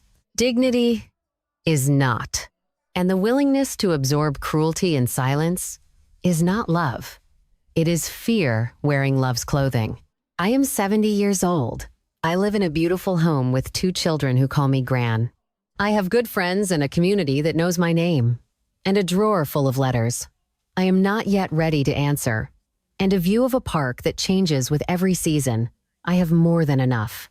Walter would have been proud. I am certain of that. Not because of the money or the legal victory or any of the specific outcomes of this story, but because when it mattered, when it was hard and uncertain and the easier path was right there in front of me, I remembered what he taught me. Patience is the most powerful tool a person can own, and I was patient. For the right things, in the right direction. If this story stayed with you, I hope you will share it with someone who needs to hear it. And if you have been sitting with something similar in your own life, something you have been absorbing in silence because it felt like the loving thing to do, I hope this gave you something to think about. Leave me a comment and tell me where you are listening from. I would love to know how far this story has traveled. Thank you for being here with me. I am glad you stayed until the end. Thank you for staying with me until this point. Please comment number 1 so I know you're still here with me. And a quick notice before we continue. The next story contains some fictional elements and is created for entertainment and reference purposes only. Thank you for your support and for being here. My son said, "Now my wife's parents will take your bedroom, pack your things and leave." I silently left and canceled all the payments. The next day he wouldn't stop calling. I'm glad you're here with me. Please like this video and listen to my story till the end and let me know which city you're listening from. That way I can see how far my story has traveled. I had always believed that family meant something. For 68 years I lived by that principle. My husband passed away 5 years ago, leaving me our modest 2-story house in the suburbs and a comfortable pension. I wasn't wealthy, but I was stable. When my son Robert called me 2 years ago, explaining that he and his wife Jessica were struggling with their mortgage, I didn't hesitate. What kind of mother would I be if I didn't help? They moved into my home temporarily. I gave them the master bedroom upstairs, thinking it would only be for a few months. I took the smaller guest room downstairs. I started covering their car payments when Robert's hours got cut. Then came their credit card bills. Just this once, Mom, I promise. Then Jessica's student loans, then groceries, then utilities. My pension checks began disappearing into their needs like water into sand. The first strange moment happened about 6 months ago. I overheard Jessica on the phone with her mother. Yes, Mom, it's perfect here. The house is plenty big enough for you and Dad when you visit.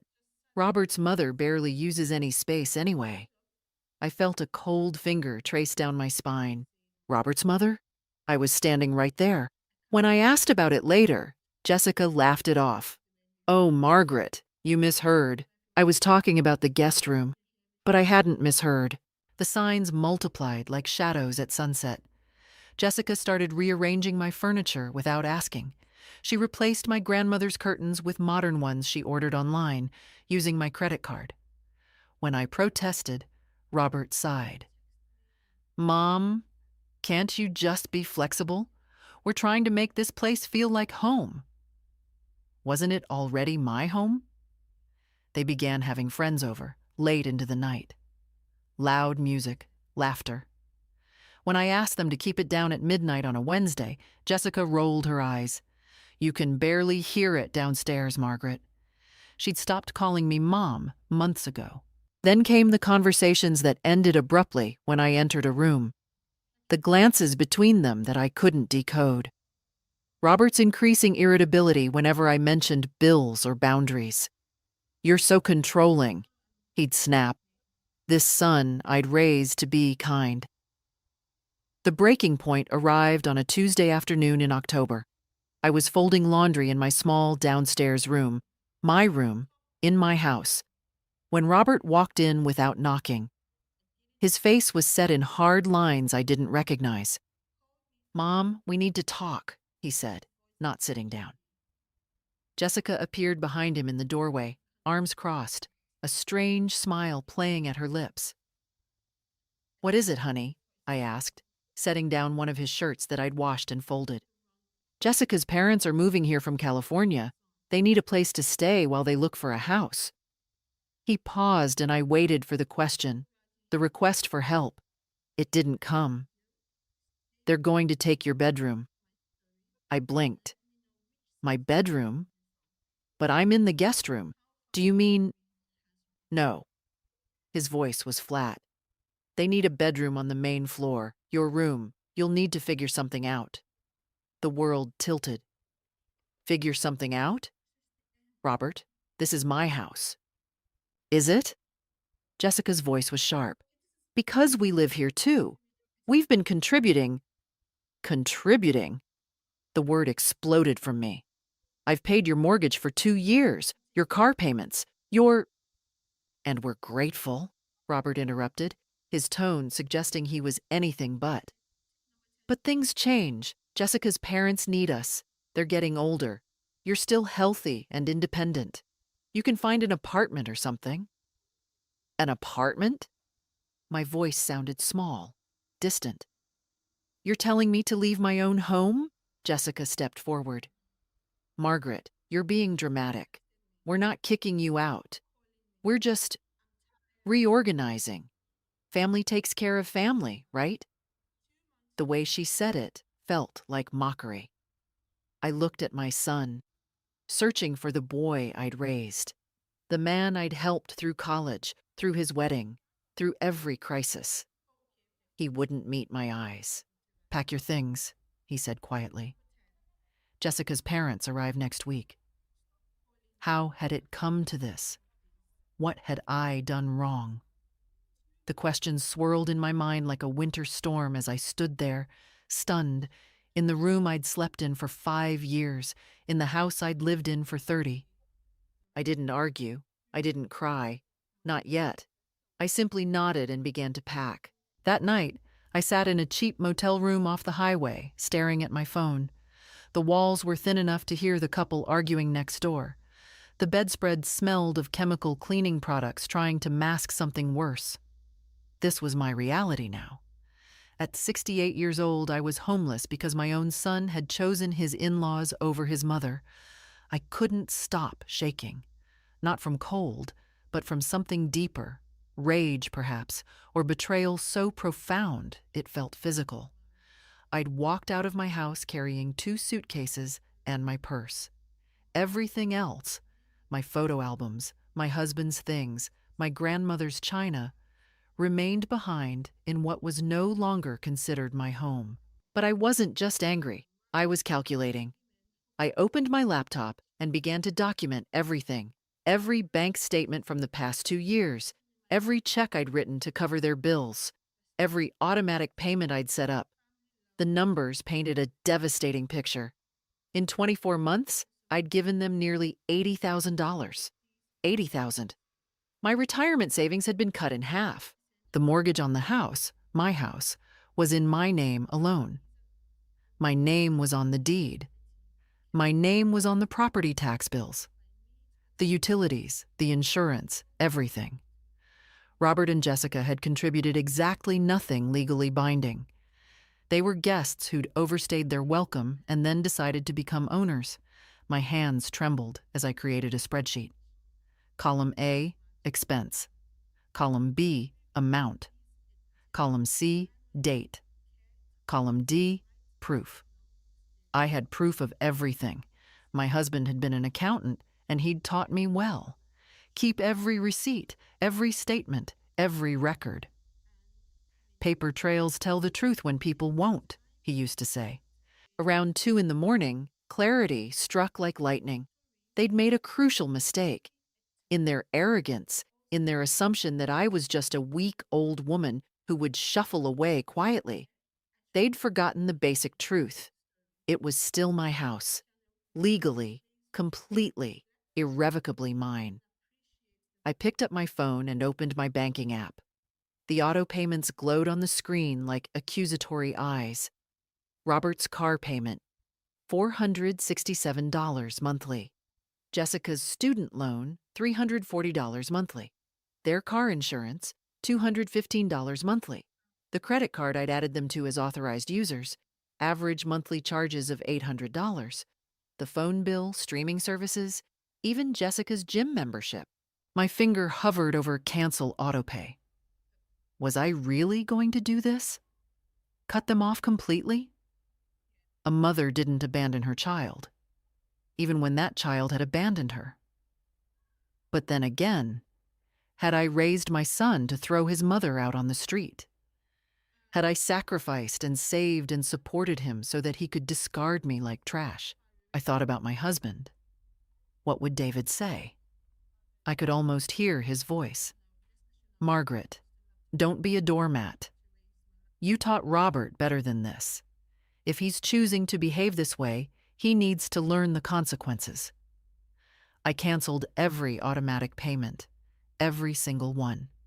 Each click felt like cutting a cord. The car payment, gone. The student loans, gone. The credit cards, gone. Insurance, phone, utilities, every bill I'd been covering. Click, click, click. Liberation felt like hitting delete. Then I went further. I called my credit card company and removed Robert and Jessica as authorized users, effective immediately. The customer service representative asked if I was sure 3 times. Absolutely certain, I said, and my voice didn't shake. But canceling payments wasn't enough. I needed a real plan. I needed to understand my legal position. At 3 a.m., I drafted an email to a real estate attorney, whose name I found online, requesting an emergency consultation. I needed to know my rights. Could I legally evict them? What was the process? How long would it take? I also emailed a locksmith asking about changing locks on a house where unwanted occupants had refused to leave. Was that legal? I needed to know every option. As dawn broke over the motel parking lot, painting the asphalt in shades of gray and pink, I felt something I hadn't felt in months. Power. Not much, just a flicker, like a candle flame in a dark room. But it was there. They thought I was finished. They thought I would disappear quietly into some sad little apartment, grateful for whatever crumbs of contact they might throw me. They were wrong. My phone buzzed at 7:47 a.m. Robert's name flashed on the screen, then again at 7:48, at 7:49, at 7:50. Call after call after call. I watched the phone vibrate across the cheap motel nightstand, and I smiled. Let him wait. Let him wonder. For the first time in 2 years, I wasn't answering to anyone. The attorney's office smelled of leather and old books. Daniel Chen was younger than I expected, maybe 40, with sharp eyes behind wire-rimmed glasses. He'd agreed to see me that same morning after reading my email, calling it urgent and straightforward. "Mrs. Anderson," he said, spreading my documents across his mahogany desk, "you have an extremely strong case. This is your property. Your son and daughter-in-law are technically tenants at will, and since you've never collected rent, they have even fewer rights than typical tenants. So I can evict them?" Hope bloomed in my chest. "Yes, but there's a process. Colorado law requires written notice, 30 days for month-to-month tenancy. After that, if they refuse to leave, we file for formal eviction through the courts." He looked up at me. "It could take 2 to 3 months total. Can you afford to wait that long?" Could I? Every day they remained in my house, they were erasing me from it. But rushing would only create legal problems. "What's the fastest way to do this correctly?" "I'll draft the eviction notice today. We'll have it served by a process server tomorrow. That starts the clock." He paused. "Mrs. Anderson, I have to ask, are you prepared for this to get ugly?" "Family evictions often do." "It's already ugly," I said quietly. "They threw me out of my own home." "Then let's get started." By noon, I had a plan. Daniel would handle the eviction.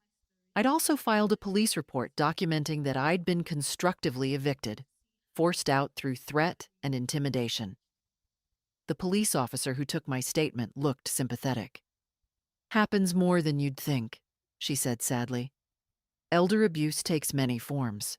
Elder abuse." The words hit me like ice water. Was that what this was? My phone had 37 missed calls from Robert, 23 text messages. I read them in the attorney's parking lot, watching the progression from confusion to anger to panic. "Mom, why isn't the car payment going through?" "Mom, we need to talk. Call me." "This is ridiculous. Call me back right now." "You're being incredibly childish. We didn't kick you out. We just needed space." "Jessica's crying. You're tearing this family apart." "Fine. If you want to play games, we can play games too." That last message arrived at 2 p.m., and it sent a chill through me. What did that mean? I called Daniel immediately. "Don't engage," he advised. "Don't answer calls. Don't respond to texts. All communication goes through me now. If they want to talk, they can talk to their lawyer, if they get one." That evening, I checked into a small extended-stay hotel, nothing fancy but clean and dignified. As I unpacked my 2 suitcases, my phone rang again.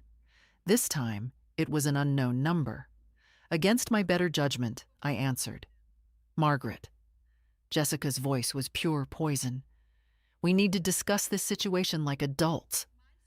"I have nothing to discuss with you." "You're making a huge mistake. Robert is devastated. How can you do this to your own son?" Her voice shifted, became almost sweet. "We were just trying to help Jessica's parents. You took it completely the wrong way. You told me to pack my things and leave my house." "Your house?" Jessica laughed, sharp and bitter.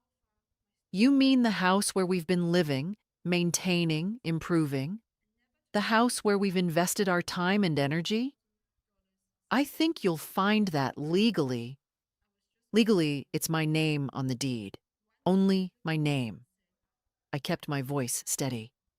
"You'll be receiving official paperwork tomorrow." The silence stretched for 3 seconds.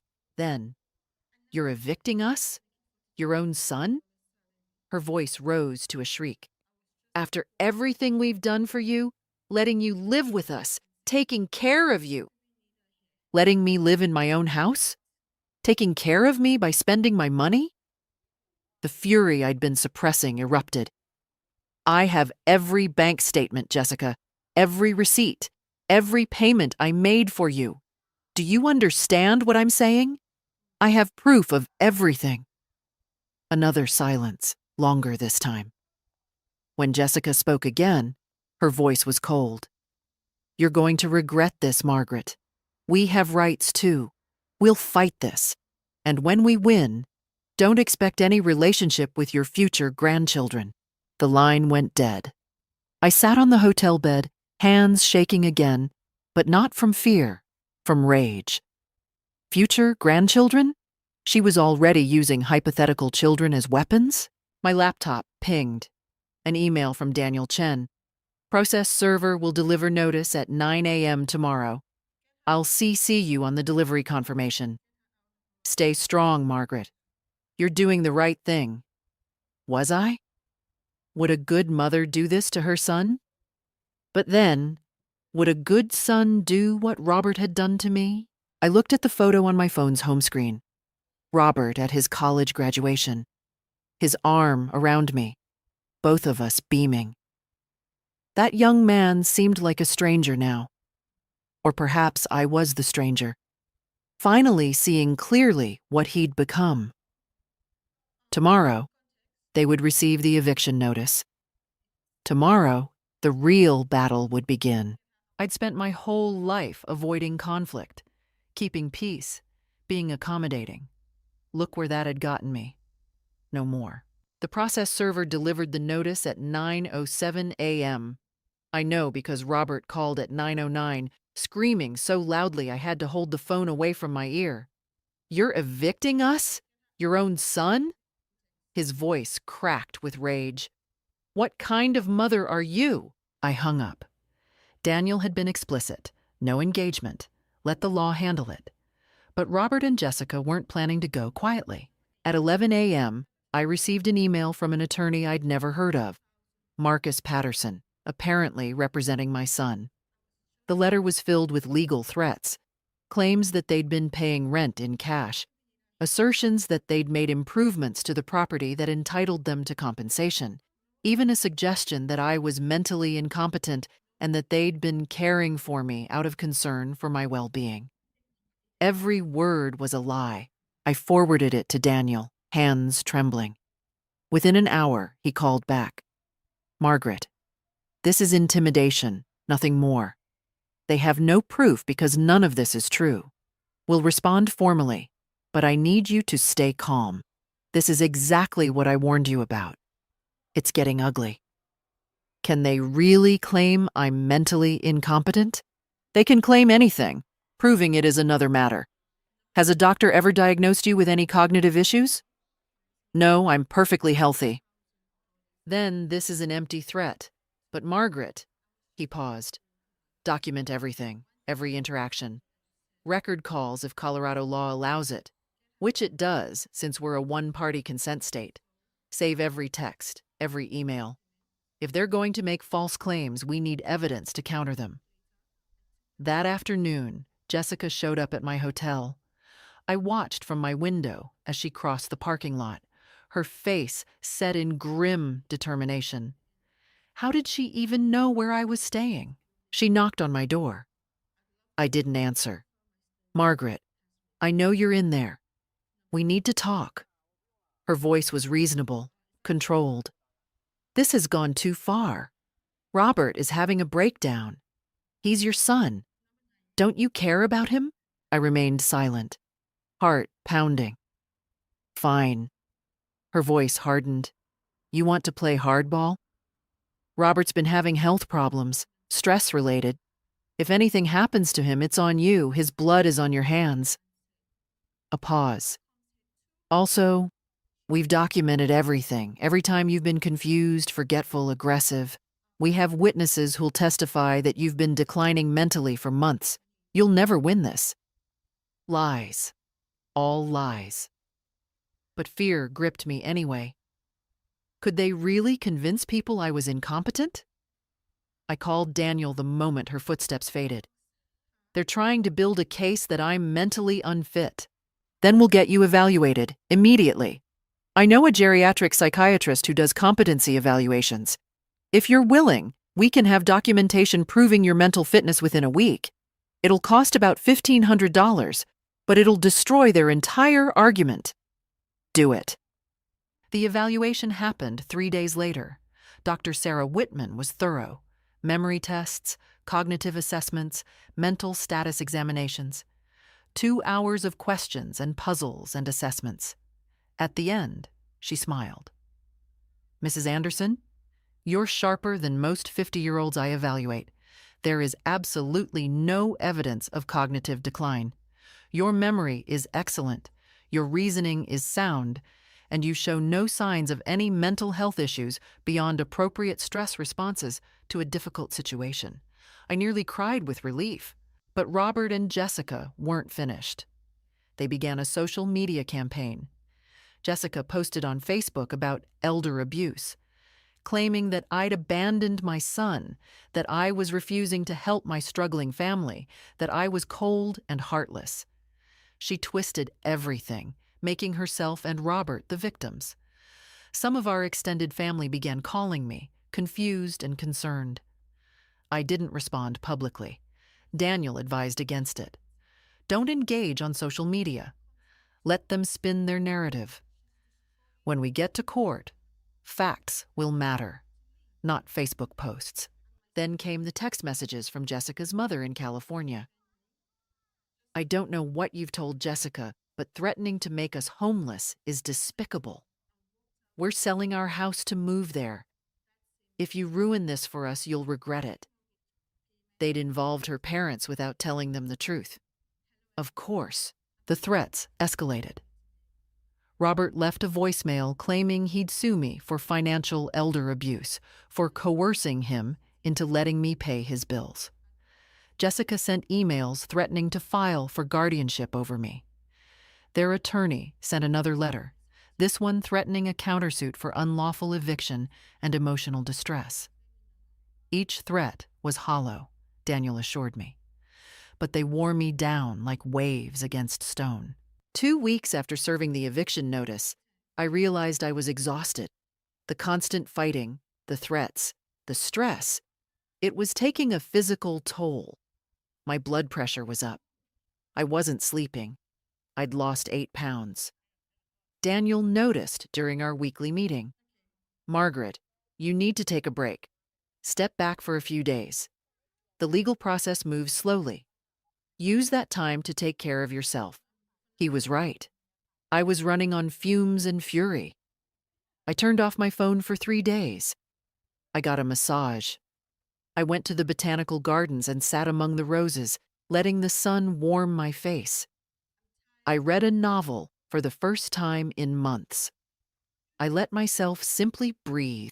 When I turned my phone back on, there were 47 messages. I deleted them all without reading them. I was ready for whatever came next. The call came from an unexpected source. Robert's older sister, my daughter Linda. We'd been close once before she moved to Oregon 15 years ago. Life and distance had created a gap between us, but she was still my daughter. Mom, what the hell is going on? Linda's voice was sharp but concerned. Jessica called me crying, saying you've abandoned Robert and are trying to make them homeless. Is that true? I took a breath and told her everything. The truth. Every detail, every payment, every moment leading to that afternoon when my son told me to pack my things. Linda listened in silence.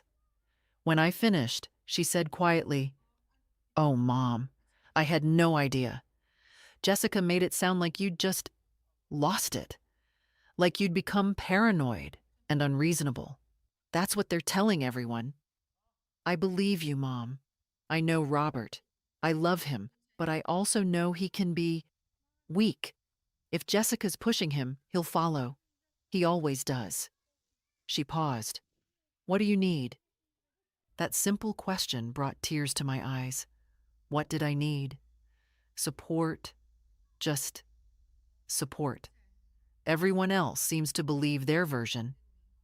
Not everyone, Linda said firmly. I'll start making calls. Aunt Catherine, Cousin Tom, the family who actually knows you, will get the truth out there. True to her word, Linda became my advocate. She called family members, explained the situation, sent them copies of my bank statements showing the money I'd paid. Slowly, the tide began to shift. Aunt Catherine called to express her outrage. Cousin Tom offered to drive down and talk some sense into Robert. Even my sister-in-law from my late husband's side reached out. David would be ashamed of Robert right now. The family support felt like sunlight breaking through storm clouds. But Robert and Jessica weren't done trying to manipulate me. 5 days after my deliberate rest period, a letter arrived at my hotel. Not from their attorney, from Robert himself. Handwritten, which made it feel more intimate, more personal. Dear Mom, I've had time to think about everything that's happened. You're right. We were wrong to ask you to leave. I was wrong to let Jessica pressure me into treating you that way. You're my mother, and I love you. Can we please talk? No lawyers, no fighting. Just you and me. I miss you. This has torn our family apart, and I want to fix it. Please, Mom. Give me a chance to make this right. Your son, Robert. My first instinct was to call him immediately. This was what I'd wanted, wasn't it? An acknowledgement, an apology, a bridge back to my son? But something felt off. The timing was too convenient, coming just as my attorney had filed the formal eviction lawsuit in court. I read the letter again, more carefully this time. No lawyers, no fighting. They wanted me to negotiate without legal protection. They wanted me vulnerable, emotional, making decisions from my heart instead of my head. I called Daniel. What do you think? I think it's a trap, he said bluntly. Margaret, in 3 weeks we have our first court date. They're panicking. If they can get you to drop the eviction in exchange for vague promises, they win. You'll be right back where you started, except with even less legal standing. But what if he means it? What if Robert really does want to apologize? Then he can apologize after the eviction is complete. If his remorse is genuine, it'll still be genuine in 6 weeks. If it's manipulation, you'll have lost your leverage. He paused. What does your gut say? My gut said Robert had never once acknowledged being wrong about anything in his adult life. My gut said Jessica would never allow him to genuinely apologize. My gut said this was exactly what it looked like. A manipulation attempt. I won't respond, I said finally. Good. Let me respond on your behalf, professionally, firmly. 2 days later, another attempt came. This time, Jessica herself appeared at my hotel again, but she brought backup. Her mother, Patricia, apparently fresh from California. I watched from my window as they stood by my door. Margaret, please, Patricia called out. I've flown all this way. Can't we just talk, woman to woman, mother to mother? Jessica tells me there's been a terrible misunderstanding. I remained silent. We're selling everything to move here, Patricia continued, her voice rising. Our house in California, our whole life. Jessica promised us we could stay with them while we look for a place. You're ruining everything because of some petty family squabble. Petty squabble? They'd reduced my eviction from my own home to a petty squabble. I still didn't answer. After 15 minutes, they left. Through my window, I watched Patricia and Jessica argue in the parking lot, their body language sharp and angry. Good. Let them fight among themselves. That evening, I met Linda for dinner at a small Italian restaurant. She'd flown in to support me, taking vacation time from her nursing job. Over pasta and wine, she held my hand across the table. Mom, I'm proud of you, she said. I know this is killing you. I know you want to forgive Robert and fix everything. But you're standing up for yourself. That takes real strength. I don't feel strong, I admitted. I feel like a terrible mother. You're not. Robert is being a terrible son. There's a difference. She squeezed my hand. Don't let them wear you down. You've come too far. She was right. I had come too far. When I returned to my hotel that night, there was another envelope under my door. Inside, photos of Robert as a child, pictures of family holidays, memories designed to tug at my heartstrings. No note, just images of happier times. I looked at them for a long moment. Robert's gap-toothed smile at age 7, his high school graduation, his wedding day. Then I filed them away in my suitcase and called Daniel. They tried to guilt-trip me with photos. He sighed. Classic manipulation. How are you holding up? I'm fine, I said, and I meant it. I'm ready for court. The knock came at 7 a.m. on a Sunday morning. I'd been awake for hours, unable to sleep, reviewing documents for the court hearing scheduled for the following Wednesday. Through the peephole, I saw Robert and Jessica, both dressed nicely, carrying what looked like a bakery box and flowers. My heart lurched. They looked so normal, so much like the family I'd once hoped we could be. I opened the door just a crack, leaving the chain lock engaged. What do you want? Mom, please. Robert's eyes were red as though he'd been crying. Can we come in? We brought your favorite, blueberry muffins from Sunrise Bakery, and flowers, peace offerings. Every instinct screamed danger, but I was curious. What was their play? I removed the chain and let them in, positioning myself near the door so I could leave if necessary. My phone was in my pocket, recording. Daniel had told me to record everything. Jessica sat on the edge of my bed, arranging the flowers in the cheap plastic cup from the bathroom. She looked softer somehow, vulnerable. Margaret, we've done a lot of thinking this past month. We were wrong, Robert jumped in. I was wrong. The way we treated you was unacceptable. I've been terrible to my own mother. His voice cracked convincingly. I don't know what happened to me. Jessica and I got so caught up in our own problems that we forgot what you've done for us. We want to fix this, Jessica added, her voice gentle, reasonable. Before it goes too far. Before lawyers and courts destroy our family forever. I sat in the room's single chair, arms crossed. What exactly are you proposing? Come home, Robert said simply. Come back to the house. We'll work it out. Jessica's parents can stay in the guest room instead. You can have your old room back. We'll start contributing financially. Really contributing. We'll pay rent. How much rent? I kept my voice neutral. Jessica and Robert exchanged a glance. $500 a month? Jessica offered. That seems fair, doesn't it? And we'll cover our own bills going forward. $500 a month for a house with a mortgage of $2,800. For utilities averaging $300. For property taxes, insurance, maintenance. They were proposing to contribute roughly 15% of the actual costs while acting like it was generous. And the $80,000 I've already spent on you? I asked quietly. Robert waved a hand dismissively.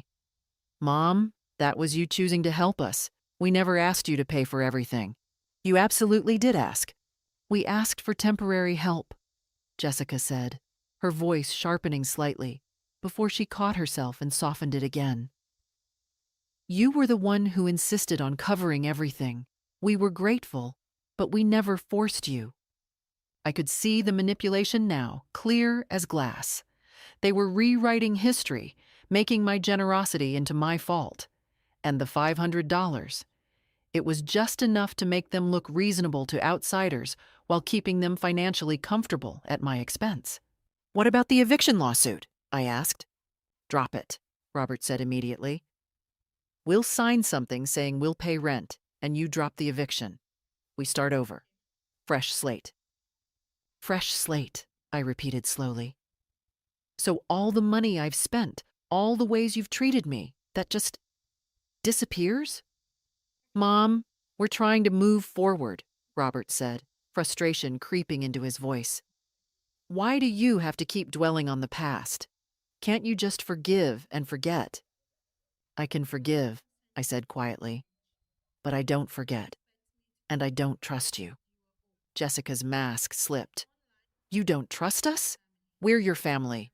We're trying to make this right, and you're throwing it back in our faces because you're too stubborn and bitter to. She caught herself, but too late. Too stubborn and bitter to what? I stood up. To let you keep using me? To keep paying your bills while you treat my home like it's yours? It practically is ours, Jessica snapped, standing as well. We've been living there for 2 years. We've made it our home. Just because your name is on some piece of paper doesn't mean you own everything. Actually, that's exactly what it means. My voice was ice cold. That piece of paper is called a deed, and it means I own the house. Not you, not Robert. Me. Robert moved between us, his face flushing red. Mom, Jessica didn't mean. Yes, she did. I looked at my son, really looked at him. This was never about reconciliation, was it? This was about getting me to drop the lawsuit, making me feel guilty enough to let you stay without any real consequences. We came here in good faith. Jessica's voice rose. We brought muffins. We're offering to pay rent. What more do you want from us? I want my house back. I want you out. You ungrateful. Jessica caught herself again, breathing hard. Do you know what we've sacrificed for you? Living with you, dealing with your moods, your demands, your constant presence in our marriage. We gave up our privacy, our space, our freedom to take care of you. Take care of me? I laughed, a sound without humor. You spent my money, took my home, and threw me out. That's not caregiving. That's exploitation. Robert's face was scarlet now. You know what, Mom? Fine. We tried. We came here to be the bigger people, to extend an olive branch, and you spit on it. Don't expect us to try again. I won't, I said. And don't expect to ever meet your grandchildren, Jessica added venomously. You want to be alone? You want to destroy this family? Fine. But you'll die alone, and Robert and I will tell our kids that their grandmother was a selfish, bitter old woman who chose money over family. The words were designed to hurt, and they did. But I didn't let it show. Get out of my hotel room. They left, Jessica slamming the door hard enough to rattle the frame. I stood in the silence they left behind, shaking, but standing. Through the window, I watched them argue violently in the parking lot. Jessica was gesturing wildly, screaming something at Robert, who looked defeated and small. I sat down on the bed and let myself shake. Let myself feel the fear. Because I was afraid. Afraid of being alone. Afraid I'd destroyed my relationship with my son forever. Afraid I was making a terrible mistake. But beneath the fear was something else. Certainty. I'd seen their true faces now, stripped of pretense. Jessica's rage, Robert's weakness, their willingness to manipulate and threaten. This wasn't family. This was a toxic relationship I needed to escape. I called Daniel, my voice steady. They just tried to get me to drop the lawsuit in exchange for a promise to pay $500 a month in rent. Did you record it? Every word. Excellent. That actually strengthens our case. It shows their bad faith. See you in court Wednesday? See you in court. After I hung up, I ate one of the blueberry muffins they'd brought. It tasted like victory. The courtroom was smaller than I expected, wood-paneled and formal, smelling of old paper and furniture polish. I sat beside Daniel at the plaintiff's table, my hands folded calmly in my lap. Across the aisle, Robert and Jessica sat with Marcus Patterson, their attorney. Jessica wore a conservative dress and pearls, playing the part of the respectable daughter-in-law. Robert looked haggard, dark circles under his eyes. Good. Judge Patricia Morrison entered, a woman in her 60s with steel-gray hair and sharp eyes that suggested she'd heard every story and believed none until proven. This is the matter of Anderson versus Anderson and Collins, case number 2024, CV3847. Let's proceed. Daniel stood, Your Honor, this is a straightforward unlawful detainer case. My client, Margaret Anderson, owns the property at 1847 Oakmont Drive. The defendants, Robert Anderson and Jessica Collins, have been residing there without paying rent. Mrs. Anderson properly served a 30-day notice to quit. The defendants have refused to vacate. We're asking the court to order their immediate eviction. Marcus Patterson stood, his voice smooth. Your Honor, this is not a simple eviction. This is a family matter involving elderly abuse, manipulation, and a mother's attempt to illegally dispossess her son from what has become his family home. Mr. Patterson, does your client have any legal right to the property? Is his name on the deed, the mortgage, any ownership documents? No, Your Honor, but then we start with the premise that this is Mrs. Anderson's property. You may proceed with your defense, but the burden is on you to demonstrate why your clients should not be evicted from property they don't own. I watched Patterson's confidence waver slightly. Your Honor, we intend to prove that Mrs. Anderson has been mentally incompetent, that she coerced the defendants into accepting financial assistance and then used that assistance as leverage to maintain control over them. Judge Morrison looked at me, studying. Mrs. Anderson, do you suffer from any mental health conditions? I stood. No, Your Honor. I had a complete psychiatric evaluation performed by Dr. Sarah Whitman 3 weeks ago specifically to address these claims. I have documentation. Daniel handed the report to the bailiff, who delivered it to the judge. She scanned it quickly. This shows no cognitive impairment whatsoever. Mr. Patterson, do you have any medical evidence to support your claims? We have testimony from witnesses about her erratic behavior, Your Honor. I'll hear it. Call your first witness. Patterson called Jessica. She took the stand, dabbing at her eyes with a tissue. Your Honor, I love Margaret. She's been like a mother to me. But over the past year, we've watched her decline. She became forgetful, paranoid. She'd accuse us of stealing from her when we'd done nothing wrong. She'd forget conversations we'd had. We were genuinely worried about her. Ms. Collins, Judge Morrison interrupted, if you were so concerned about Mrs. Anderson's mental health, did you seek medical intervention? Take her to a doctor? Contact Adult Protective Services? Jessica blinked. We tried to encourage her to see someone, but she refused. And yet you continued to live in her house and allow her to pay your bills? We were trying to help her. We stayed because we were worried about her living alone. While spending her money on your car payments, student loans, and credit cards? The judge's voice was dry. How altruistic. Daniel stood. Your Honor, I'd like to enter into evidence bank statements showing over $80,000 in payments made by Mrs. Anderson on behalf of the defendants over a 2-year period. Also, a recording from 6 days ago where the defendants attempted to manipulate Mrs. Anderson into dropping this lawsuit. He played the recording.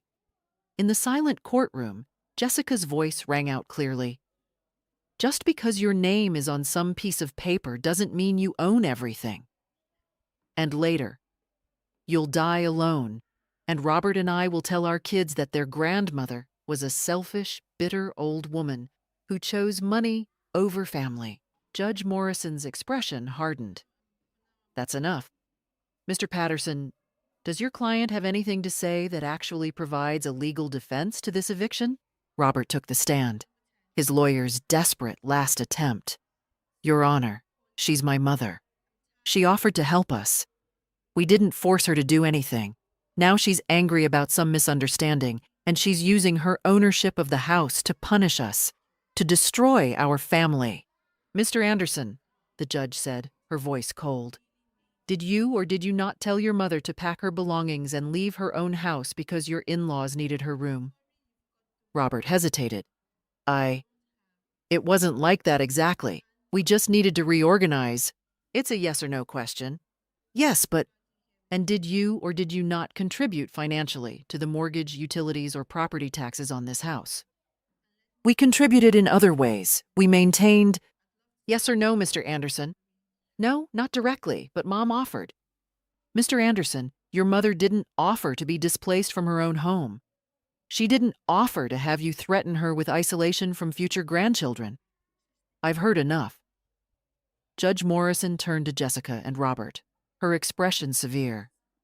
You two have engaged in what I can only describe as financial elder abuse, followed by constructive eviction of the property owner. The fact that Mrs. Anderson is your mother makes this worse, not better. Jessica started to speak, but the judge held up her hand. I don't want to hear it, Ms. Collins. Your recording speaks for itself. Judge Morrison looked at her notes, then delivered her ruling. I find in favor of the plaintiff, Margaret Anderson. The defendants are ordered to vacate the property at 1847 Oakmont Drive within 7 days. If they fail to do so, the sheriff will remove them and their belongings.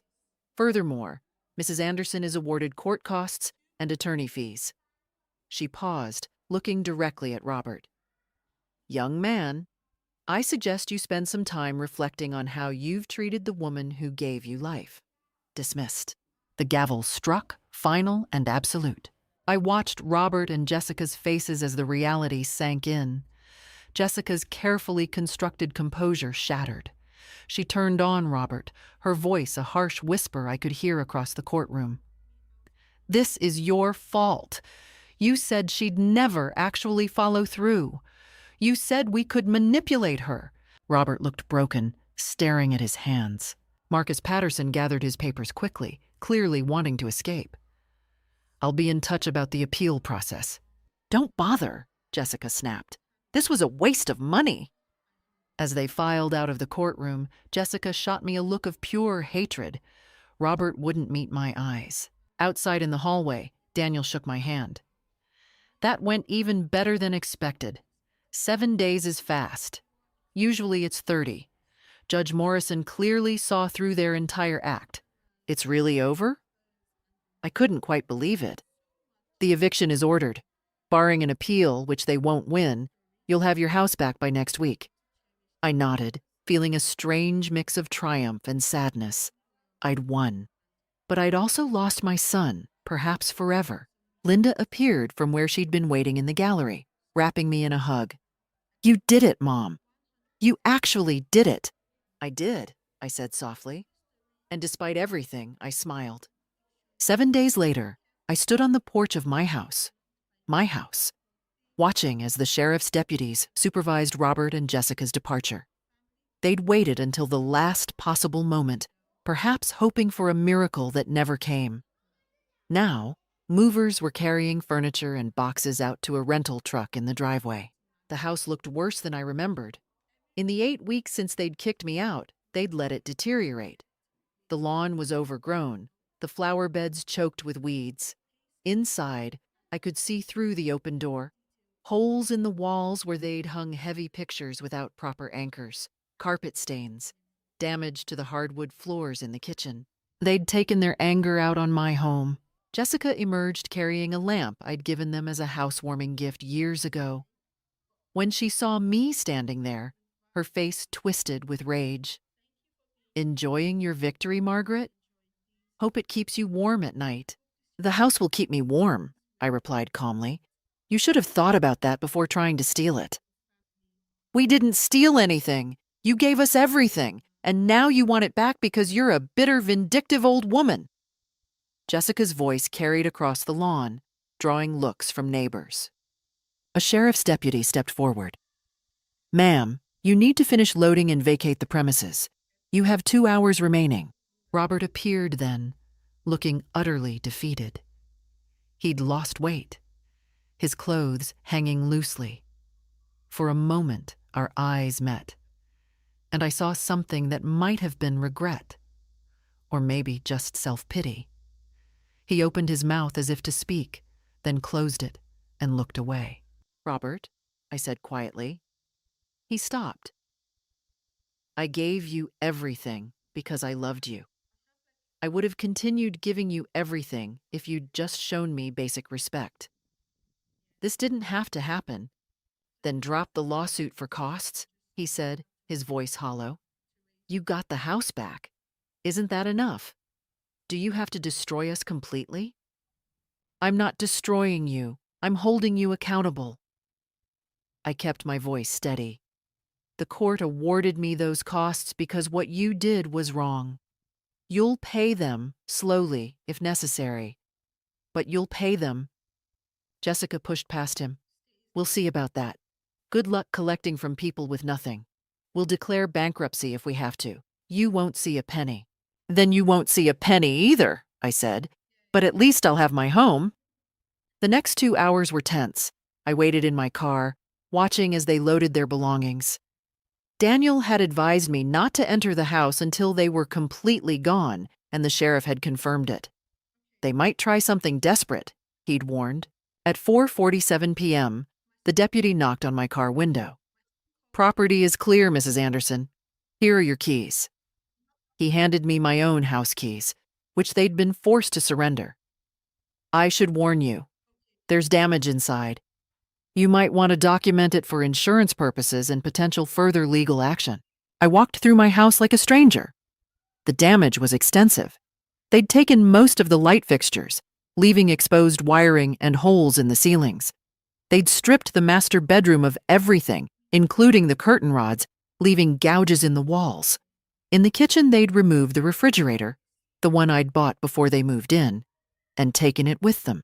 In the living room, they'd left trash bags full of garbage, a final insult. But they'd left something else too. My photo albums, my grandmother's china, my husband's things, all piled in the corner of what had been my downstairs bedroom.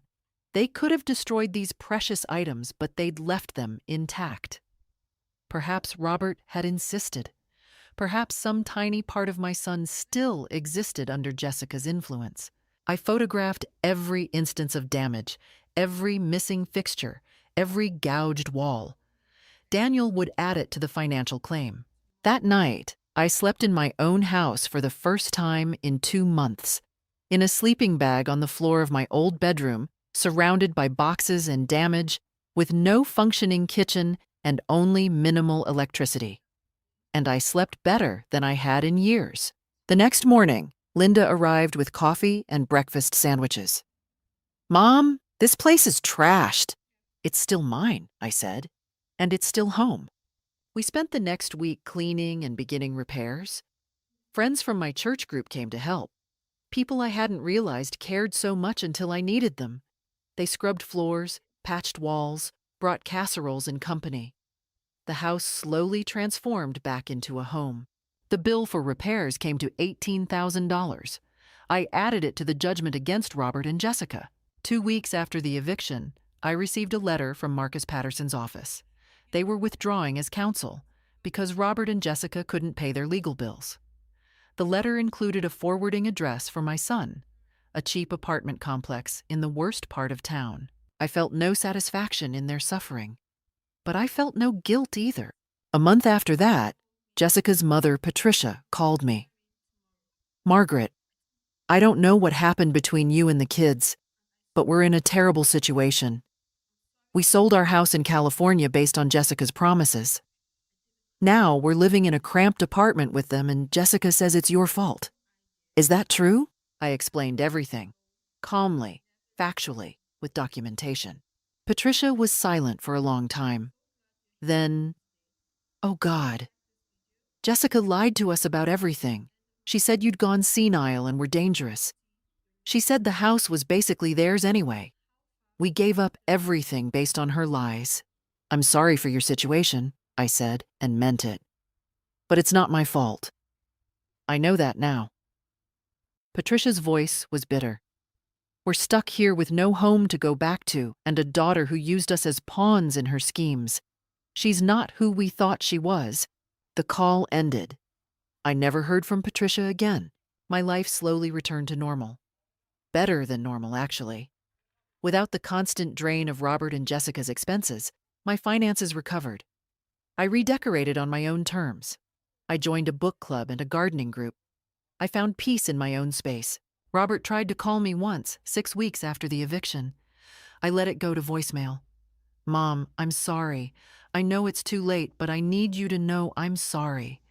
Jessica and I are... Things are bad. We're struggling. I miss you." I didn't call back. If he wanted a relationship, he could start by paying the court judgment. He never called again. 6 months after the eviction, my life had transformed into something I'd never expected. Genuine happiness. I woke up each morning in my own bedroom and felt grateful. The garden bloomed under my care. Linda visited monthly. I joined a book club, volunteered at the library, took watercolor classes. Without Robert and Jessica draining my resources, my pension covered everything comfortably, with enough left over for small luxuries. I was 70 now, and I felt younger than I had at 68. But I heard things through the family grapevine about Robert and Jessica. Their cars were repossessed, their credit destroyed. They lived in a rundown apartment where police sirens were nightly background noise. Jessica lost her job and ended up at a call center making $11 an hour. Robert developed an ulcer from stress. Jessica's parents cut off contact and moved to Arizona after 3 months of living with them. The court judgment remained unpaid. I didn't care about the money anymore. It served as a permanent record of what they'd done. I ran into Jessica once at the grocery store. She looked terrible, unwashed, exhausted. "Satisfied?" she asked bitterly. "Look at what you did." "You did this to yourself," I replied calmly, placing fresh roses in my cart. Looking back now, I understand the most important lesson. Love without boundaries is not love. It's self-destruction. I'd spent 68 years believing that good mothers sacrifice everything. I was wrong. Good mothers teach respect, responsibility, and consequences. On my 70th birthday, Linda threw me a party. 40 friends came. That night, cleaning up in my beautiful kitchen, I felt grateful. Robert and Jessica had tried to take everything from me. Instead, they'd given me a gift. Freedom. What would you have done in my place? Would you have fought back or quietly disappeared? Remember, you are never too old to reclaim your life. Thank you for listening to my story. Thank you for staying with us until the end.